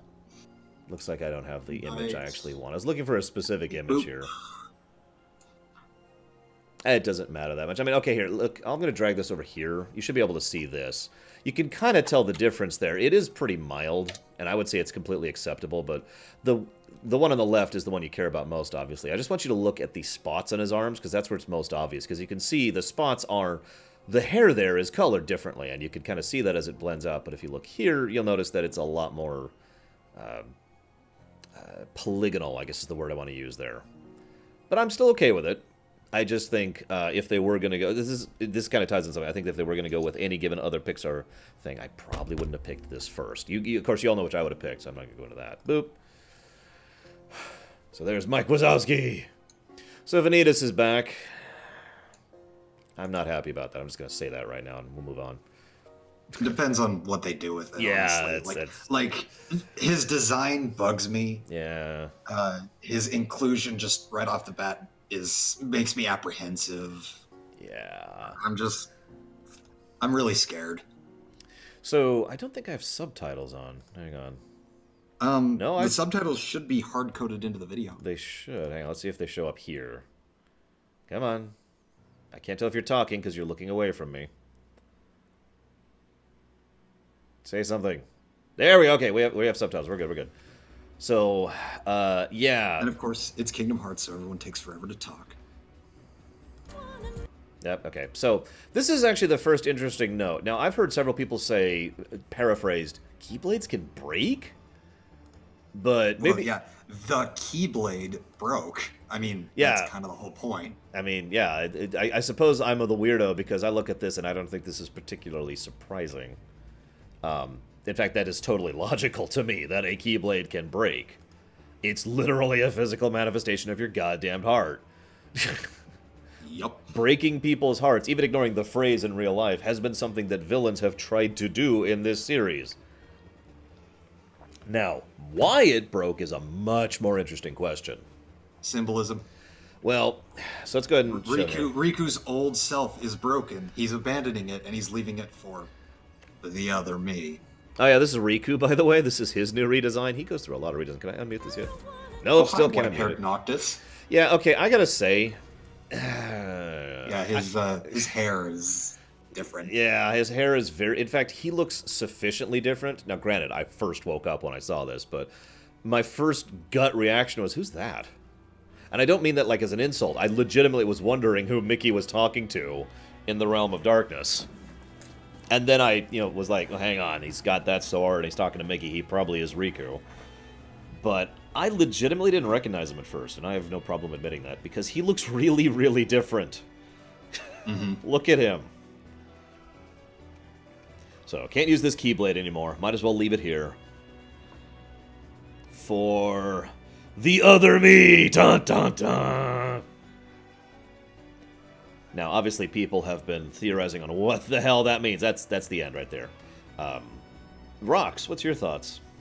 Well, the most common consensus, and the one that I think, is Riku replica. Kind of obvious there, but I don't know how I feel about that, because in my reaction, I went ahead and I said, Riku replica is one of the only truly dead things in this series. Like, how do you even...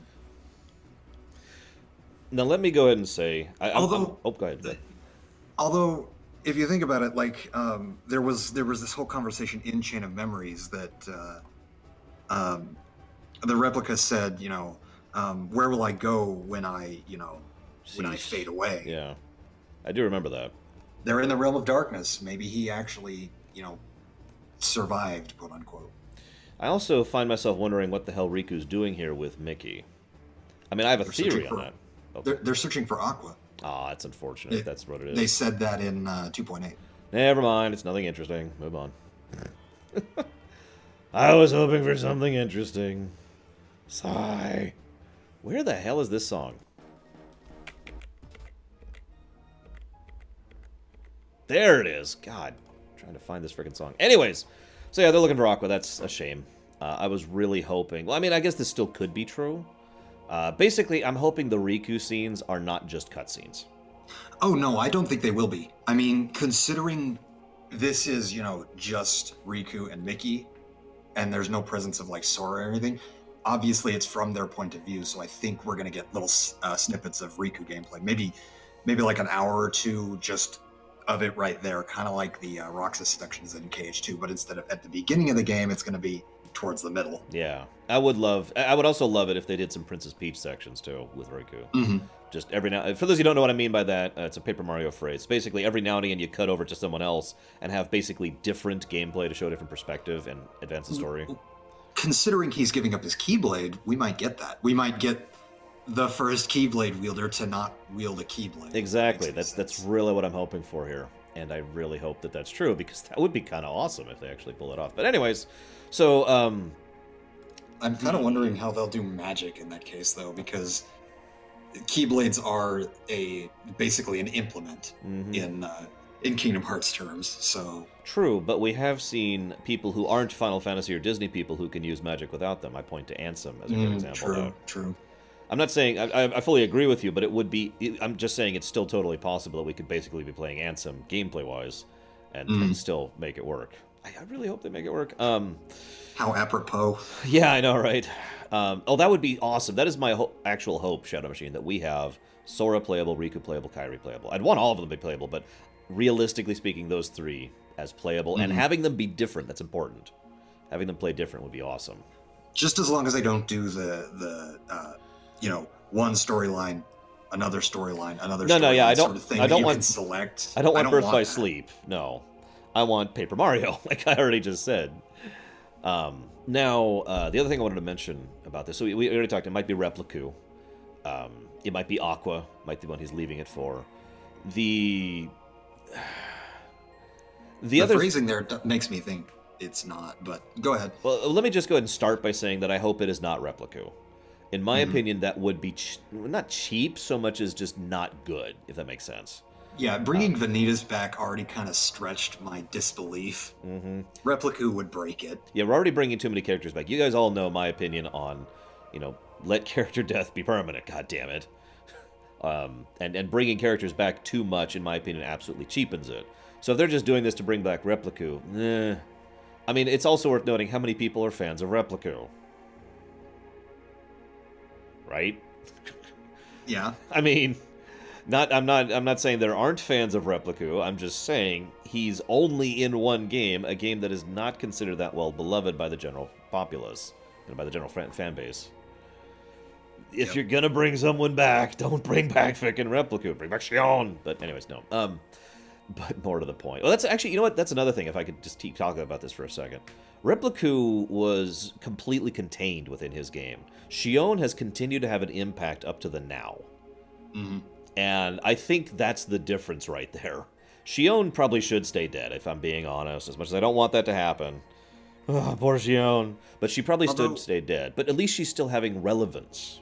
The same case could be made for Vanitas, because, I mean, in Dream Drop Distance, we saw, you know, that he was still having an impact on Ventus's heart. That's true. We could see some of that in Kingdom Hearts 2, and in 0.2 we saw some of that as well. Yeah, Xion is probably coming back. I mean, I say that with a sigh. I am happy about it, but whatever. Anyways, point being, if you asked me right now to knee-jerk, you know, say what I think the other me is, I don't actually have an answer for that. I really don't. I think this is one of Nomura's things he likes to do, where he teases you, and you literally he puts something vague in, and he just wants to get your brain going, really. Yeah. So, boop, boop.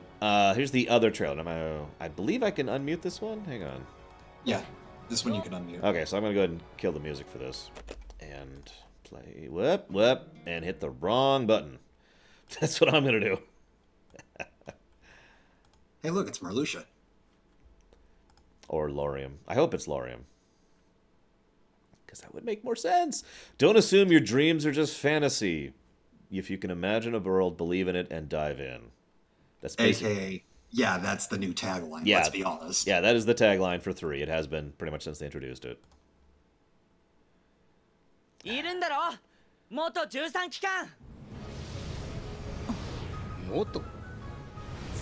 yes, the very first thing I want to point out, I'm sorry for pausing this, but you notice whoever this is does not have amber eyes.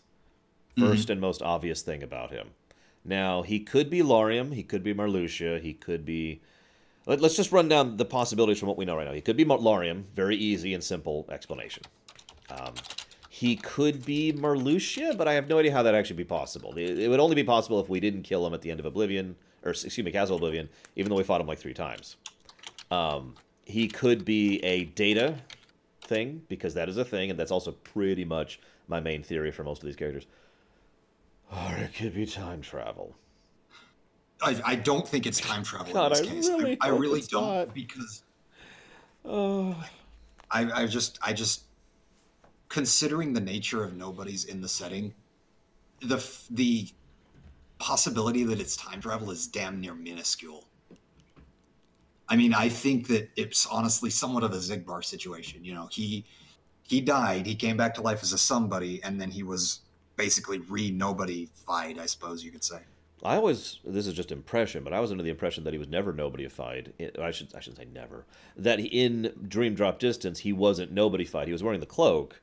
So you think he just deceived everybody? And you think that something like that could be happening here as well? Yes, that's where I was going with that. The only thing I would be okay with all 3 of the first 3 answers. The only thing I really don't want is time travel. Now I want to time travel. Really quick. Yeah. First of all, let's be honest, this series is fairly complex. But second of all, and this is far more important to me, the time travel in Dream Drop Distance made sense and had no plot holes. It all was self-consistent. But then we get teases of Xehanort and Vanitas and Repliku, and we're like, it looks like they're just bloating it. Yeah, basically, they're just really bloating the story. Yeah, if this is time travel again, then it's going to be a hell of a magic trick to continue that whole no plot holes, self-consistent thing. But they're also kind of overdoing it, like you just said, bloating it up. So anyways, here's Laurium. I'm just going to start calling him Laurium because that is my predominant theory is who he is. Boop. Sora, of course, automatically assumes he's a nobody.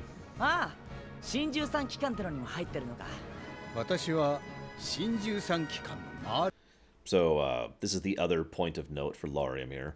The only organization. Now that can mean one of 2 things in my opinion.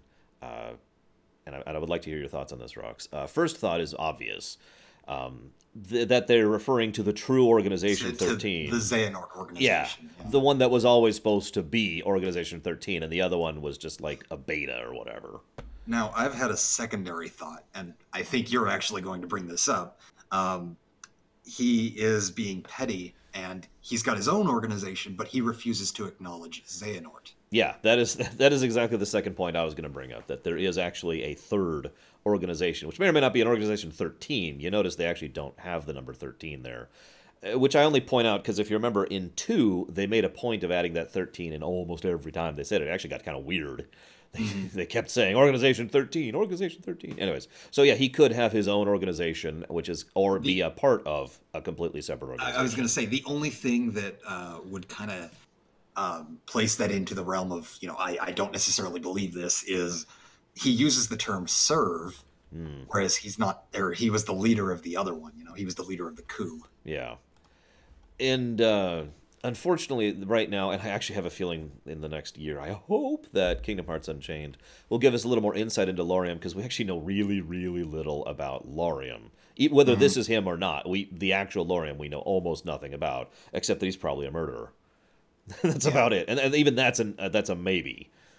Yep. So, I mean, he's part of the new foretellers. Yeah. Okay, we need more. Yeah, exactly. That's all we got. So, anyways, now,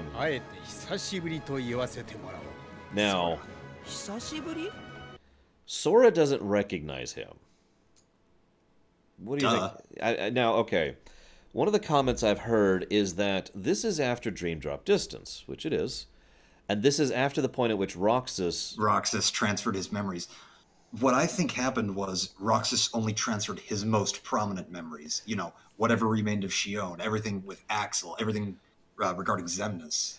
Yeah, that's entirely... Marluxia didn't really factor into that. I mean, I think he only met him twice. He worked with him on one of the days, and he met him in the meeting room. Yeah, that's exactly what I was about to say. Even this is probably not a plot hole because, again, Roxas had no significance to Marluxia. There was nothing there. So even if he did transfer his memories, it's not that hard to not remember someone you've met twice, ever, years ago. Mm-hmm. It is also possible that this is a plot hole. It could be, but I mean, those are the who two. knows, honestly. I mean, memories are spotty. Like, I mean, yeah. I don't even feel like expanding on that. Memories are spotty. Yeah. Now, I just want to say really quick that Goofy's pose here is awesome. Oh, that's true. He's going to yuck you up. He is totally. I can't believe you said that. I do want to add that what Leander said is also something that should be added to the thing. Roxas met Marluxia when he was still... So, you know. Moving on. 知ってる？お前の記憶になくても、私はお前のことをよく覚えている。 Now that line there also gives me some theory, or I guess I should say more weight to the theory that the memories just aren't that strong because of course Marluxia, or excuse me, Laurium is going to remember Sora because A, we do know they remember stuff after they reconstitute as a somebody. This has been definitively proven. And B, Sora killed him. Mm-hmm. You're going to remember something like that. He also completely ruined his plans and, you know, blah, blah, blah. So, yeah, obviously this is something that would be very obvious and easy for Laurium or Marluxia to remember. But moving on. Next point. Oh, damn it, I went just a little bit too far. Hang on. Now, I hate to gush, but look at that. Oh, my God. It's so rare I get to gush about graphics nowadays. Look at that. Oh, are you talking about the Heartless model? No, I'm sorry. If you glance at the screen, I know it'll show up in like 30 seconds, but I want you to look at the bed. The bed. Look at the stitching. Yeah. It's not even straight. It's exactly how stitching would be. And if you notice on the left, it's not completely on the crease, just like it would be, like it is in real life. I'm sorry. That is wonderful attention to detail, and I love seeing them going this far into detail. That is awesome. Anyways. And yeah, there's that Heartless. Whoops. God, I went a little bit too far again. That is also... You need a frame-by-frame plugin. I know, right? Like I said, I need to just grab the... get a new plugin for grabbing these things off YouTube. Because I'm literally just streaming my Firefox window right now. Actually, I believe the greater than or less than signs do frame-by-frame advancement. I'm guessing that's Maybe something not. I just don't have. Maybe it's a Chrome thing. I don't know. But yeah, so here's the toy Heartless, which does look awesome, as everyone has been gushing about. And I know this is a really minor thing, but I also love how they've managed to not just make it look plastic, but make it look like different types of plastic. Like you can see distinct types of plastic there. The thing on the collar, I suppose you could say, is different from the chest, you know, stuff like that. And from the... Yeah, it's awesome. Moving on. 今日こそあの黒いモヤモヤをやっつけるぞ。作戦開始だ。One. I really do get the personal feeling, by the way. I just want to toss this in here, especially if you look at the T-Rex. Look at that. I can't remember the character's name. That they really did throw themselves into this section of the game. So I think it's because you know how that is. It's true in the previous Kingdom Hearts too. There's some Disney worlds that are just kind of you know, they threw it in, and then there's ones that they really took their time with. And I think this is one of those. I think they really spent their time on the Toy Story world. Rex, thank you. I gotta be honest, I might buy that Heartless toy.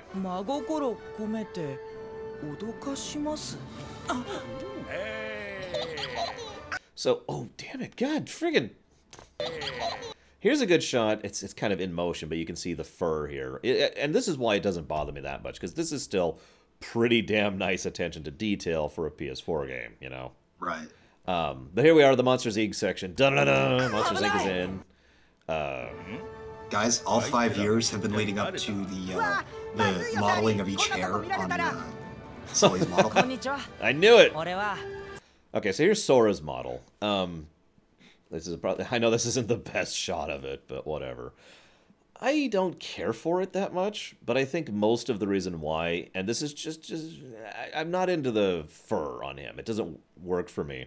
And yes, I know the fur doesn't work, but I know he was supposed to be a lion originally. I know, I've seen the sketch art. I'm sure this is in part an inside joke regarding that. But continue, please. The fur doesn't work if he had like scales, or if he was like just kind of flat textured and just had the, the hair thing and, his outfit. He'd be fine, in my opinion. It's your own Siler. Yeah, no, I do think it's just a little off, and the fact that he's literally not wearing pants is probably at least part of what bothers me, especially since he is wearing a shirt. So, I mean, I guess my point is that the weirdness of the split, like he basically has his shirt on, but then no pants at all. Like Goofy normally. I don't know. It works. It's just different. I don't care for it. The legs are just a little bit too bare. I will say from the waist up is okay. I'm okay with that. And I actually kind of like the fin hair. Call me a weirdo. Yeah, so do I. So anyways, he says hi.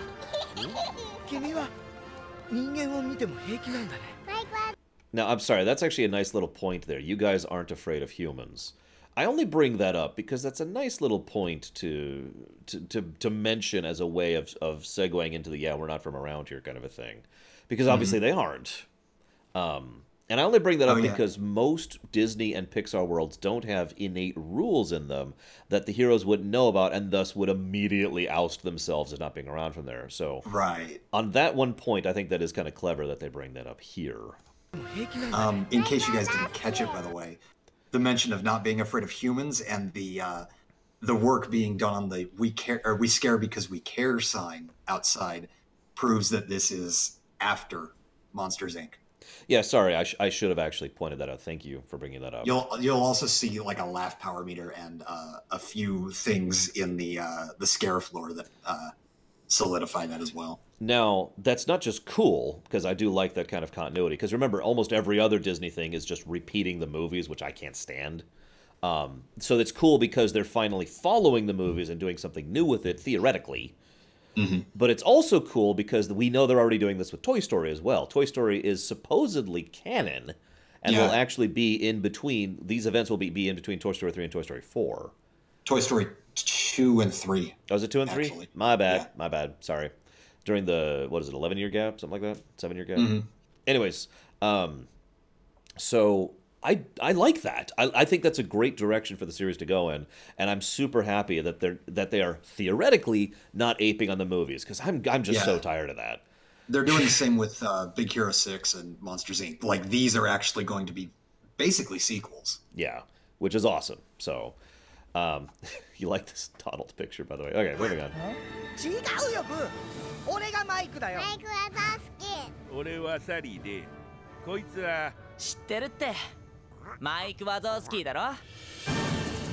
This is just cool. This whole section here. I wanted to pause it really quick, though. We've already seen this. I'm just refreshing people and pointing this out. If you look in the lower right, we have 2 party members with us that actually have health bars and mana bars. And, of course, you can obviously see Sully right there, and you can see Mike right there. But this whole section of running through with the helicopter, this just looks awesome. Yeah, I'll just let it run now that I've said that.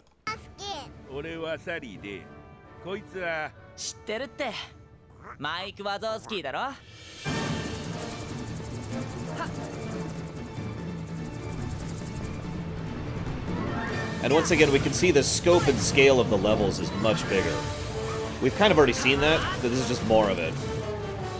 God, I can't wait to explore this crap. I know! Look, we've even got the door area. Oh, God, yes. Oh, in case you guys didn't catch it, Sora's Keyblade transformed into a door for a moment there. Yeah, it was pretty cool. I just want to run this run one more time, because this is just really, really awesome. And God, look at this.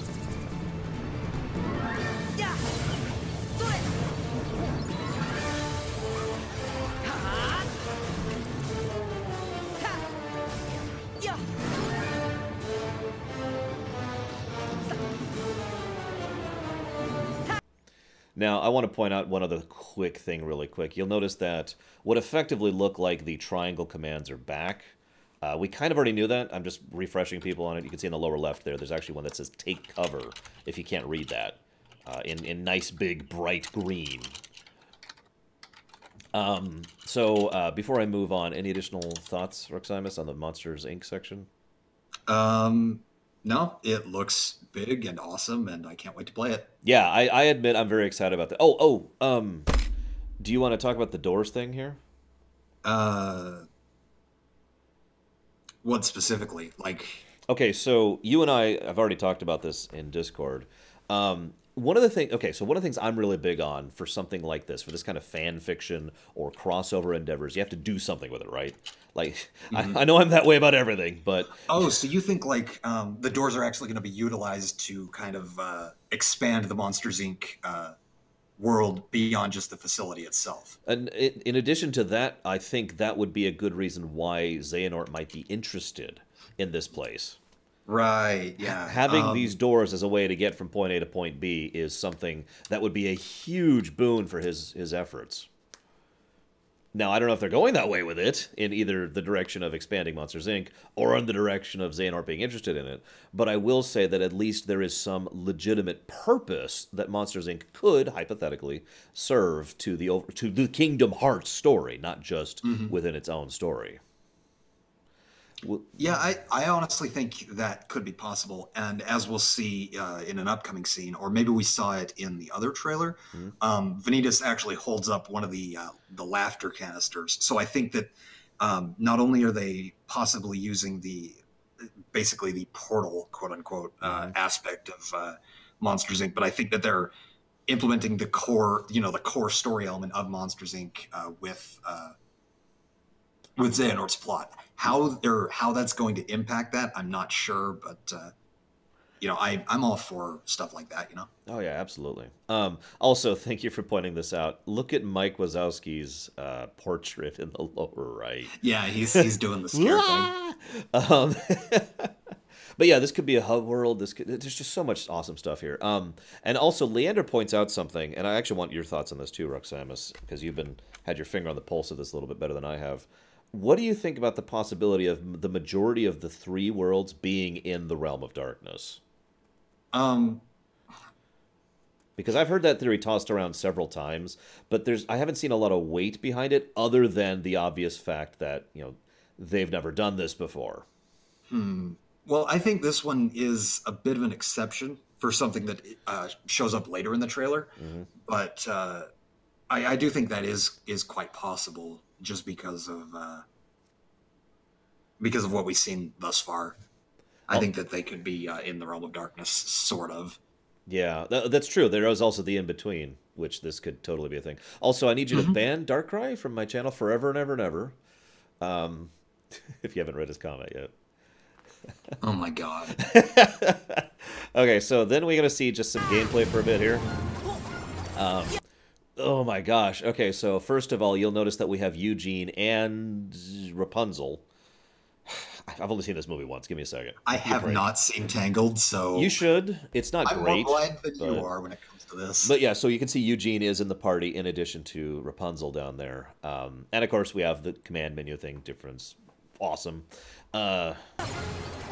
And I did want to point out one tiny little thing. Oh, this is a perfect freeze frame for it. Now, this is exactly how it should be. I just don't know if it's relevant, because you'll notice we are still releasing hearts from these Heartless. And you can see it right there on the frame I'm frozen at. And considering that was a major plot point of 3 of the games, I am wondering if this is going to be significant in this one. Well, see, I look at this and I see... Or I think, okay, this is just a natural property of the world, because they did that in Kingdom Hearts 1 before all of this stuff was actually fleshed out, and before the artificial Kingdom Hearts plot was invented.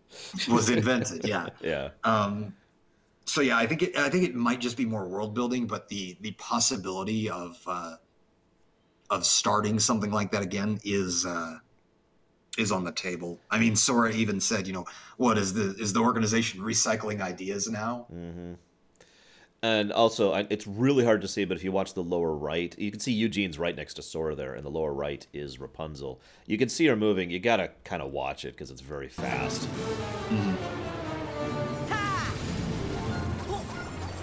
But you can see that right there, her massive AoE attack. I'll run it by in case you missed it.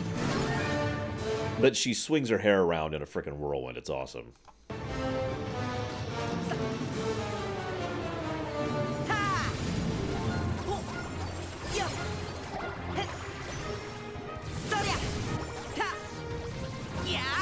And, of course, classic Heartless back.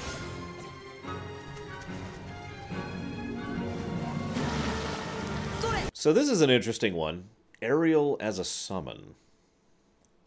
Well, I have two things to say about that. First of all, yay, Finny Fun confirmed for Kingdom Hearts 3.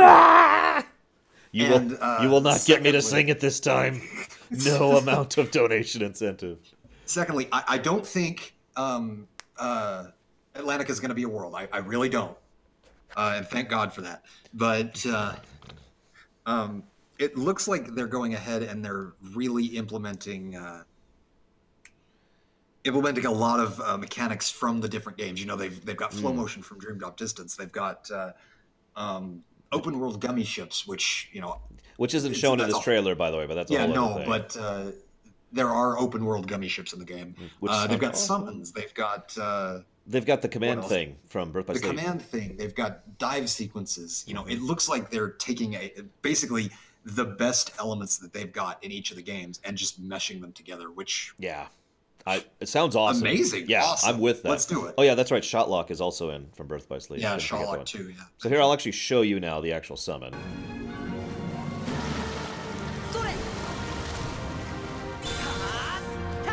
And there's the Shotlock. We were just talking about that. There's the command styles.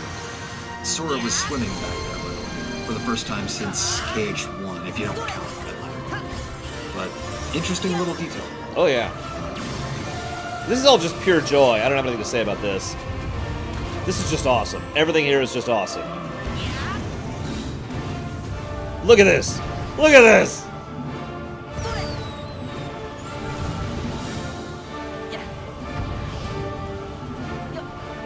In case you haven't caught it, by the way, they've been showing off all 3 of the Disney Keyblades. Yep. And this is our first appearance of both the Tangled and Monsters Inc. Keyblades.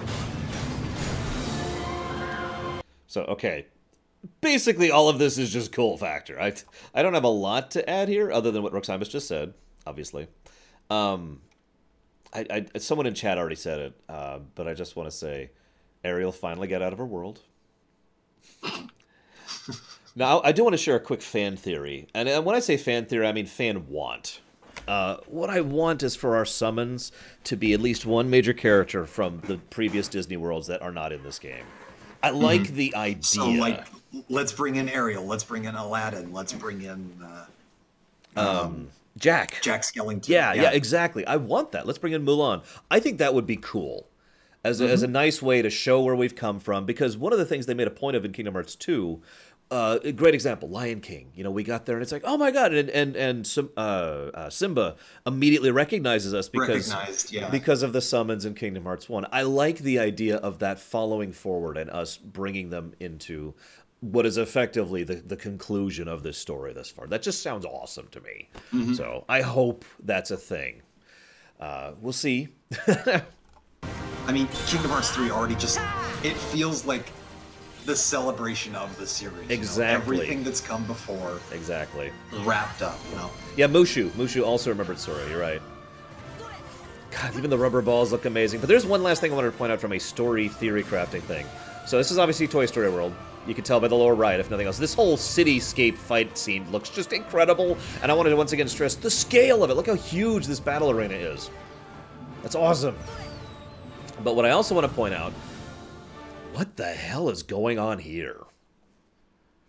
And Raxaimus, because you're probably like 30 seconds behind me, I'm referring to... Yeah, I'm fairly behind. The dark part. Oh, the dark part? And if you give me a second, there you go. This is actually a better shot. You can see there's just toys and random stuff floating in the void past this arena.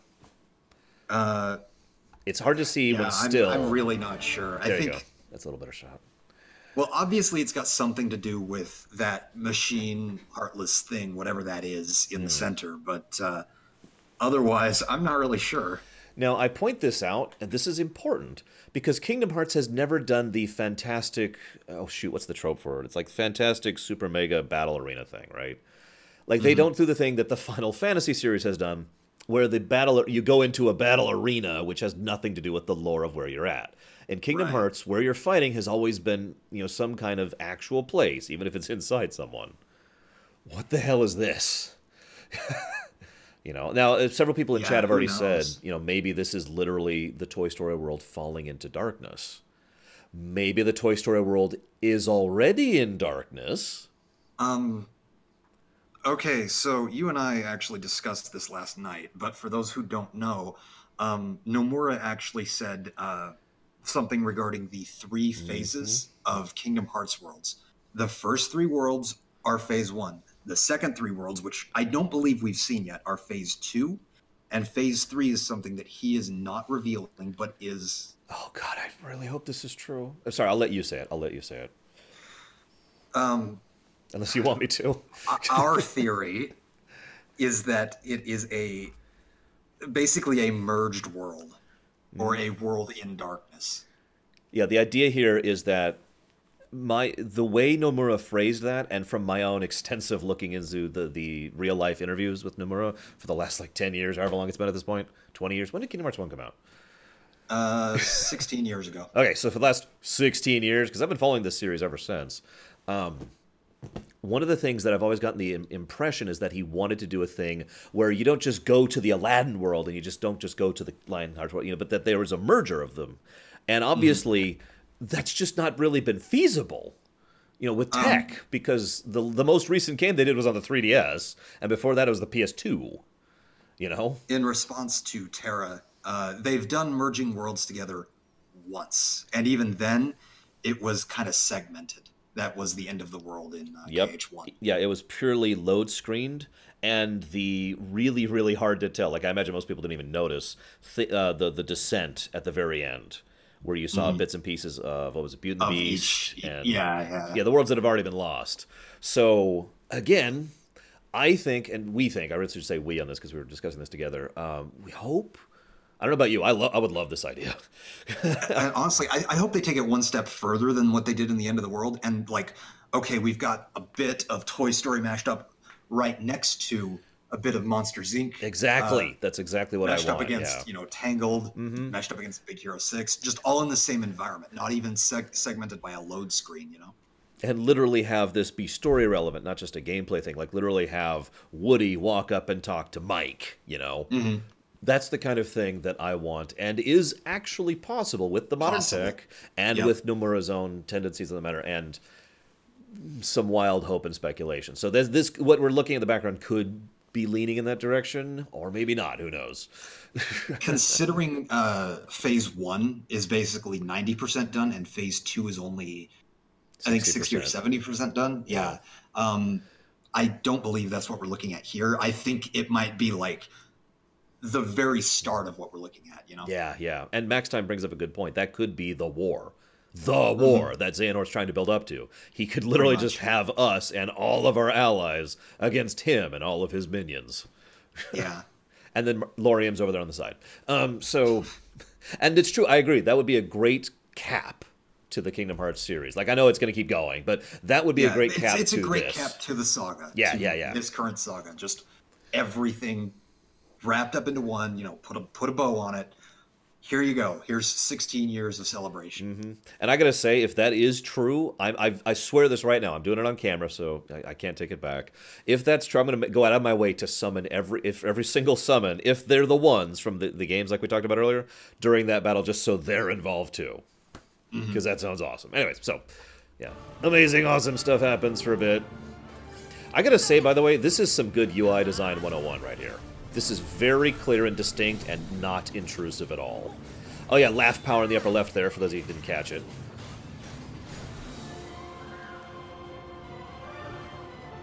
And of course, we got that kind of stuff. Oh yeah, this actually needs to be talked about. We need to talk about this. Okay, so a quick thing, really quick, for those of you not aware. This is a dream. Oh my God! Oh God! Okay, I'm okay. All right, I'm gonna wait for Raxaimus to catch up. What? Why is that there? Okay, that was from Darkrai. Okay, so this is a well, that's a thing. This is a Dream Eater. Now, let me explain really quick why this needs to be talked about. From the current knowledge of how Dream Eaters work, they can only exist within the realm of sleep, which may or may not be a realm, as I discussed during Dream Drop Distance, but regardless, cannot, under normal circumstances, manifest outside of the realm of sleep. The mere fact that a Dream Eater is here at all is significant. So, I've actually already got a theory on this. Go ahead, hit me. I think that Monsters, Inc. is already in the realm of sleep, which explains maybe why Vanitas is here and why Xehanort might be looking to travel freely, or to, I think that he might be trying to bring it back into quote-unquote real space, and then using it to travel between worlds. Maybe he doesn't have access to the corridors or, something like that right now. That would also very neatly explain... Where the hell's my time thing? There we go. That would also very neatly explain what I was bringing up here. Because if Toy Story, in this case, but, if these worlds are literally in the realm of sleep, it would explain why there's this city floating out in a bunch of clouds. Or in darkness, as the case may be. Now, there are a couple of other possibilities I just want to toss out here that I've heard, that you've probably heard way more than a couple. The first and most obvious is that some new element has been introduced that allows us to manifest Dream Eaters in the real world, probably specifically as a result of being connected to Sora, because he is the conduit. Yeah. Because Sora's Kingdom Hearts. And so that's one theory I've heard. Not the Kingdom Hearts part, the Sora part. Here, let's get his bum off screen there. I was going to say, yeah, you like that Dream Eater booty. Damn it. Tried to get it off the screen. There we go. And the second and more... I guess I've heard the more commonly theory over the last couple of days is the idea that basically something Xehanort has done, and Takoid has already mentioned this in chat, something that Xehanort has done has effectively removed is breaking down barriers. the barriers. Yeah. That all the old previous rules of the Heartless only being able to access certain worlds, the Dream Eaters only being able to access certain worlds, all of that has just gone away and everything's just merging, which does actually kind of tie in with our earlier thoughts. And also, if you'll remember back in the Birth by Sleep Xehanort reports, he mentions, I want to recraft the world in my own image and, stuff like that. Yeah, he did flat out, that is his goal. So I think that Xehanort is basically succeeding. Yeah, that is totally possible for what's happening here. And that's my personal, my personal favorite fan theory, if you're curious. So and that would also explain why the hell Vanitas is here. That would actually explain a lot of why certain people are here. Oh yeah, that's a nice little touch. I'm just going to point it out just in case. It's funny that Sora immediately says, Vanitas! Because obviously Sora should have no idea who the hell he is. But it does... By the way, we're going to get Haley Joel Osment talking to Haley Joel Osment Yep, this year. Yep, we are. Get ready for it. It's going to be funny. But yeah, we do have Sora immediately like, oh my god, because Ventus's heart is starting to really have an impact on Sora at this point, for one reason or another. So he's finally waking up.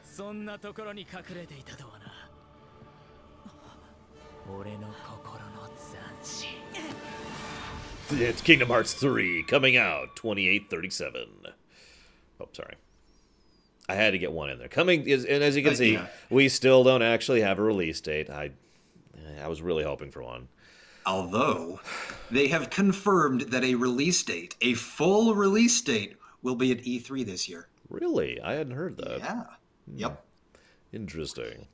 So just really quick here, I would think it's pretty obvious what my old... So, okay, I have two predominant theories of why Vanitas is here at all. You've already heard one. Worlds merging, rules changing, blah, blah, blah. That's the theory I adhere to the most, because my second theory, which was my original theory, is one that I almost find too boring to adhere to. And that's the... You and I have already talked about this, Raxaimus. That's the simulation. Not that they're in a simulation, but they're pulling things out of a simulation. I actually have a theory that's equally as boring. Go ahead. But makes a bit more sense than the simulation thing. I think that because Ventus's heart is waking up, whatever remnants there are of Vanitas are manifesting into a more complete being. And yeah, I see where you're going with that, and I also hope that's not true. No offense. No, yeah. But I mean, as we've mentioned, there's the bloat problem. So. Yeah, and the mere fact that Larium / Marluxia is here, young Xehanort is here, and Vanitas is here. We don't even need to go past those three, really. Something is going on, and let's just be honest, it's either bad writing or something wonky. Those are our general options here. And I really hope it's something wonky in a good way and not something wonky in a, come on, really, kind of a way. Now, one other theory I've heard, and Leander's kind of mentioning this, is that Vanitas never died, basically. That he kept going, he was just locked away or trapped or needed to reconstitute or whatever the hell you want to say, and he has now succeeded in doing so. And so here he is. Totally possible. It would be interesting to see if he's on Xehanort's side in this. Because if you think about it, he has... Yeah, because, I mean, logic dictates, you know, he used me as a tool. I'm not going to follow him anymore. Yeah. I mean, honestly, it actually kind of bugged me a little bit how loyal he was to Xehanort back in Birth by Sleep, because he really didn't have a lot of reason to be so back then. Yeah, he got treated like trash. Yeah. Which, do you have a list, Mugen? What are you talking about? Also, good morning. And good morning, Bregwin. Yeah, let's be honest. Q4 is very likely. I would guess mid-December. If you ask me right now, I just said December 15th, something like that. See, I'd say late Q3, maybe September, up to November. That could be, yeah. And yeah, I wasn't counting non-Disney worlds, Mugen, in the earlier list, so that makes sense. But yeah, Olympus is in, Monsters, Inc. is in, Tangled is in, Toy Story is in.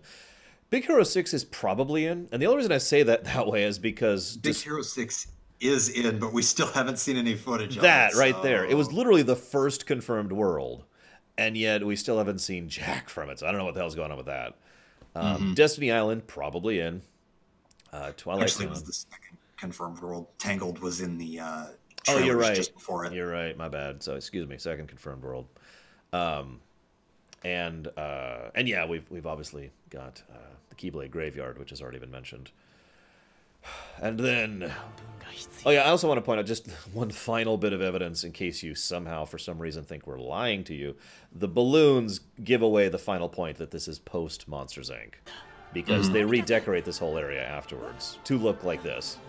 And in fact, you can actually see some of the signs and banners strung up on the walls too. And if you look immediately to the left of Vanitas' Keyblade right here, you can actually see Smile, which, you know, another part of that. One of the signs he's referring to here. So yeah, definitely after Monsters, Inc., which again is awesome one way or the other, because they're not redoing the movies. That's all I want out of life, is for Kingdom Hearts 3 to not redo the movies. God damn it. Sorry. And to be logically consistent. Please be logically consistent. It will be so easy for this game to not be, and that has me so worried. Yeah.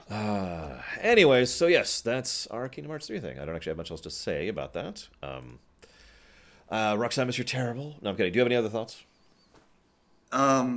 Let's see. I mentioned the 3 phases thing. I mentioned the gummy ship thing. I want to reiterate. Open world gummy ships. Yeah, we don't know a lot of details on that, unfortunately. That's why I barely even mentioned it myself. The only thing we know is the gummy ship still remains customizable. We've got open world exploration sections and maybe linear battle sections. I don't know. The tweet was in Japanese that we are getting this information from. Yeah.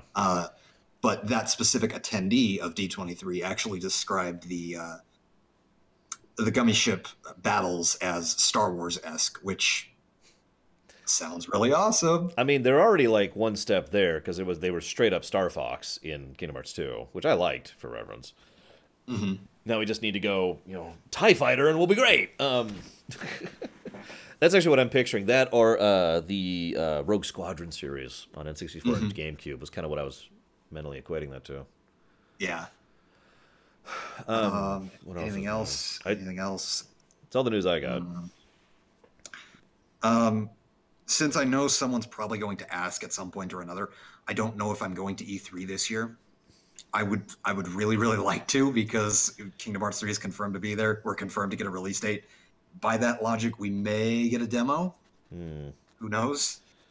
But yeah, the jury's still out on whether I'm going to E3 this year or not.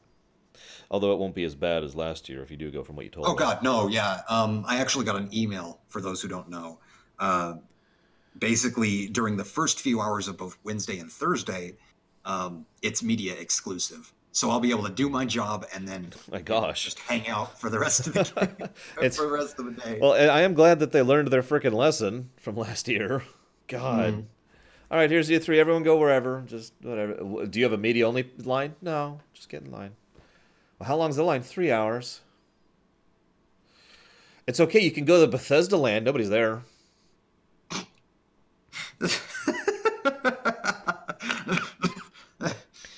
Will Star Wars show up in Kingdom Hearts 3?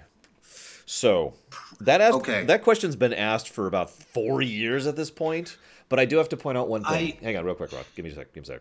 Yeah, go ahead. I do have to point out one thing, and I hate to do this, but we do know a couple of facts that I'm going to mention side by side. Fact, Nomura is a big Star Wars fan. Fact, Nomura is a big film geek in general. Fact, Nomura recently just said that he's finally getting to do something in Kingdom Hearts 3 that he's never been able to do before. Fact. Now, if those are connected, who frickin' knows? But I do have some, not evidence, but some trends to refute that point. Oh, actually, I don't. Hang on, one more thing. Although I still think you're going to discontinue, but one more thing is that, and I actually forgot to mention this in my news ramble earlier. We know there's 3 new Star Wars films coming out, by the way. Yes, 3 additional films coming out. But we do know that Disney is pushing Star Wars to multi-franchise hard right now. So you think they're going to expand the video game market? If I can phrase this as clearly as I can, I am worried that they're going to try and push this into Kingdom Hearts. Because remember, Kingdom Hearts is not a Square property. It is a Disney property. They make this call. You think, oh, well, Nomura he's got the series on lockdown and he's airtight. No, he directs it. He doesn't have much creative control outside of writing the story and directing the scenes. Yeah. And choosing the employees, obviously. So that is my worry, and let me make that clear. I don't want Star Wars in it. Like, maybe a reference might be okay. Like, someone mentioned a Darth Vader optional boss. Sure. That would be okay. Maybe a lightsaber keyblade. I don't know. Lightsaber keyblade, okay. You know, one little thing. Give us something little, but don't actually give us a Star Wars world. I actively don't want that. Yeah. No, please. Or maybe like just a small little Easter egg in the gummy ship sections. Yeah. Like the gummy sections would be okay, too. That looks like a TIE fighter. You know? Yeah, that would be okay, too. But you were going to say theme refute. Okay, so everyone is saying, you know, oh, well, because Pixar is in Kingdom Hearts 3, now they can add Marvel, now they can add Star Wars, because Pixar is not a Disney property. They were just acquired by Disney. Might I remind you, Pixar was acquired very early on in their life cycle. I believe A Bug's Life was actually the last independently made Pixar film, and that was a while ago. 99, 2000, 98. That was a while ago. Very long ago. Yeah. Pixar at this point in time is basically synonymous with Disney, and if you look at their aesthetic choices, you know, the 3D Disney animation things compared to the Pixar things, they basically look the same. So I think that they're just adding Pixar because it is an extension of the Disney brand, whereas Fox and Marvel and Star Wars are not extensions; they're acquisitions. Yeah, they're under the umbrella. They're under Disney corporate rather than Disney Studios. Yeah. Oh, dear. So yeah, I do actually agree with you on that. I think, I hope that that's where they're going with. But I will say one thing. If they basically go full Star Wars, like if they basically have like a Star Wars Missions or Star Wars ship, Heartless, like you said, I'd be okay with that. You know, keep Star Wars in the gummy ship missions. Just don't give us like a Death Star world or something to promote the new movies. Yeah, don't do that. Don't do that. You don't need to do that. And please, I want you to keep it out of this. So, okay, ignoring all the obvious reasons, I legitimately think from a thematic perspective. Yeah, from a thematic standpoint, Star Wars and Kingdom Hearts are basically 1-to-1. You don't need to rehash Star Wars because you've got the light versus darkness, the chosen one thing in Kingdom Hearts already. You don't need the rest. Yeah. And there's just too little it could really serve story-wise in Kingdom Hearts. It doesn't really advance anything. Well, that gets into some interesting discussions about contracts, Dream Whisperer, which I don't want to get into. Oh. He asked, EA has exclusive rights to make video games for Star Wars. The problem is that doesn't really work in this case because, again, this is a Disney property. Mm-hmm. It's not a Disney corporate property. They limit it to the studios thing, you know? Yeah. The long and the short of this is different from, for example, if, I don't know, Capcom said, hey, we want to make a Star Wars game. They would be told no. If Disney wanted to make a Star Wars inclusion into Kingdom Hearts, they could. Yeah. So that's... Yeah. Anyways. Because it's a first-party thing versus a third-party thing, basically. Yeah, no, that... EA doesn't get to walk up and be like, hey, how dare you put Star Wars in Kingdom Hearts? We're going to sue you. Anyways. That's all I got. That's all I've got as well. Then get out of my show. No, okay. Thank you for joining me, Raxaimus, and sharing your thoughts. It was a pleasure. I am hopeful that you do get to go to E3. I should phrase this more accurately. I'm hopeful that things line up properly so that going to E3 is a good thing for you. And and then I guess I'll go ahead and shift things over. Let me go ahead and drop off the local recording. Oh, by the way,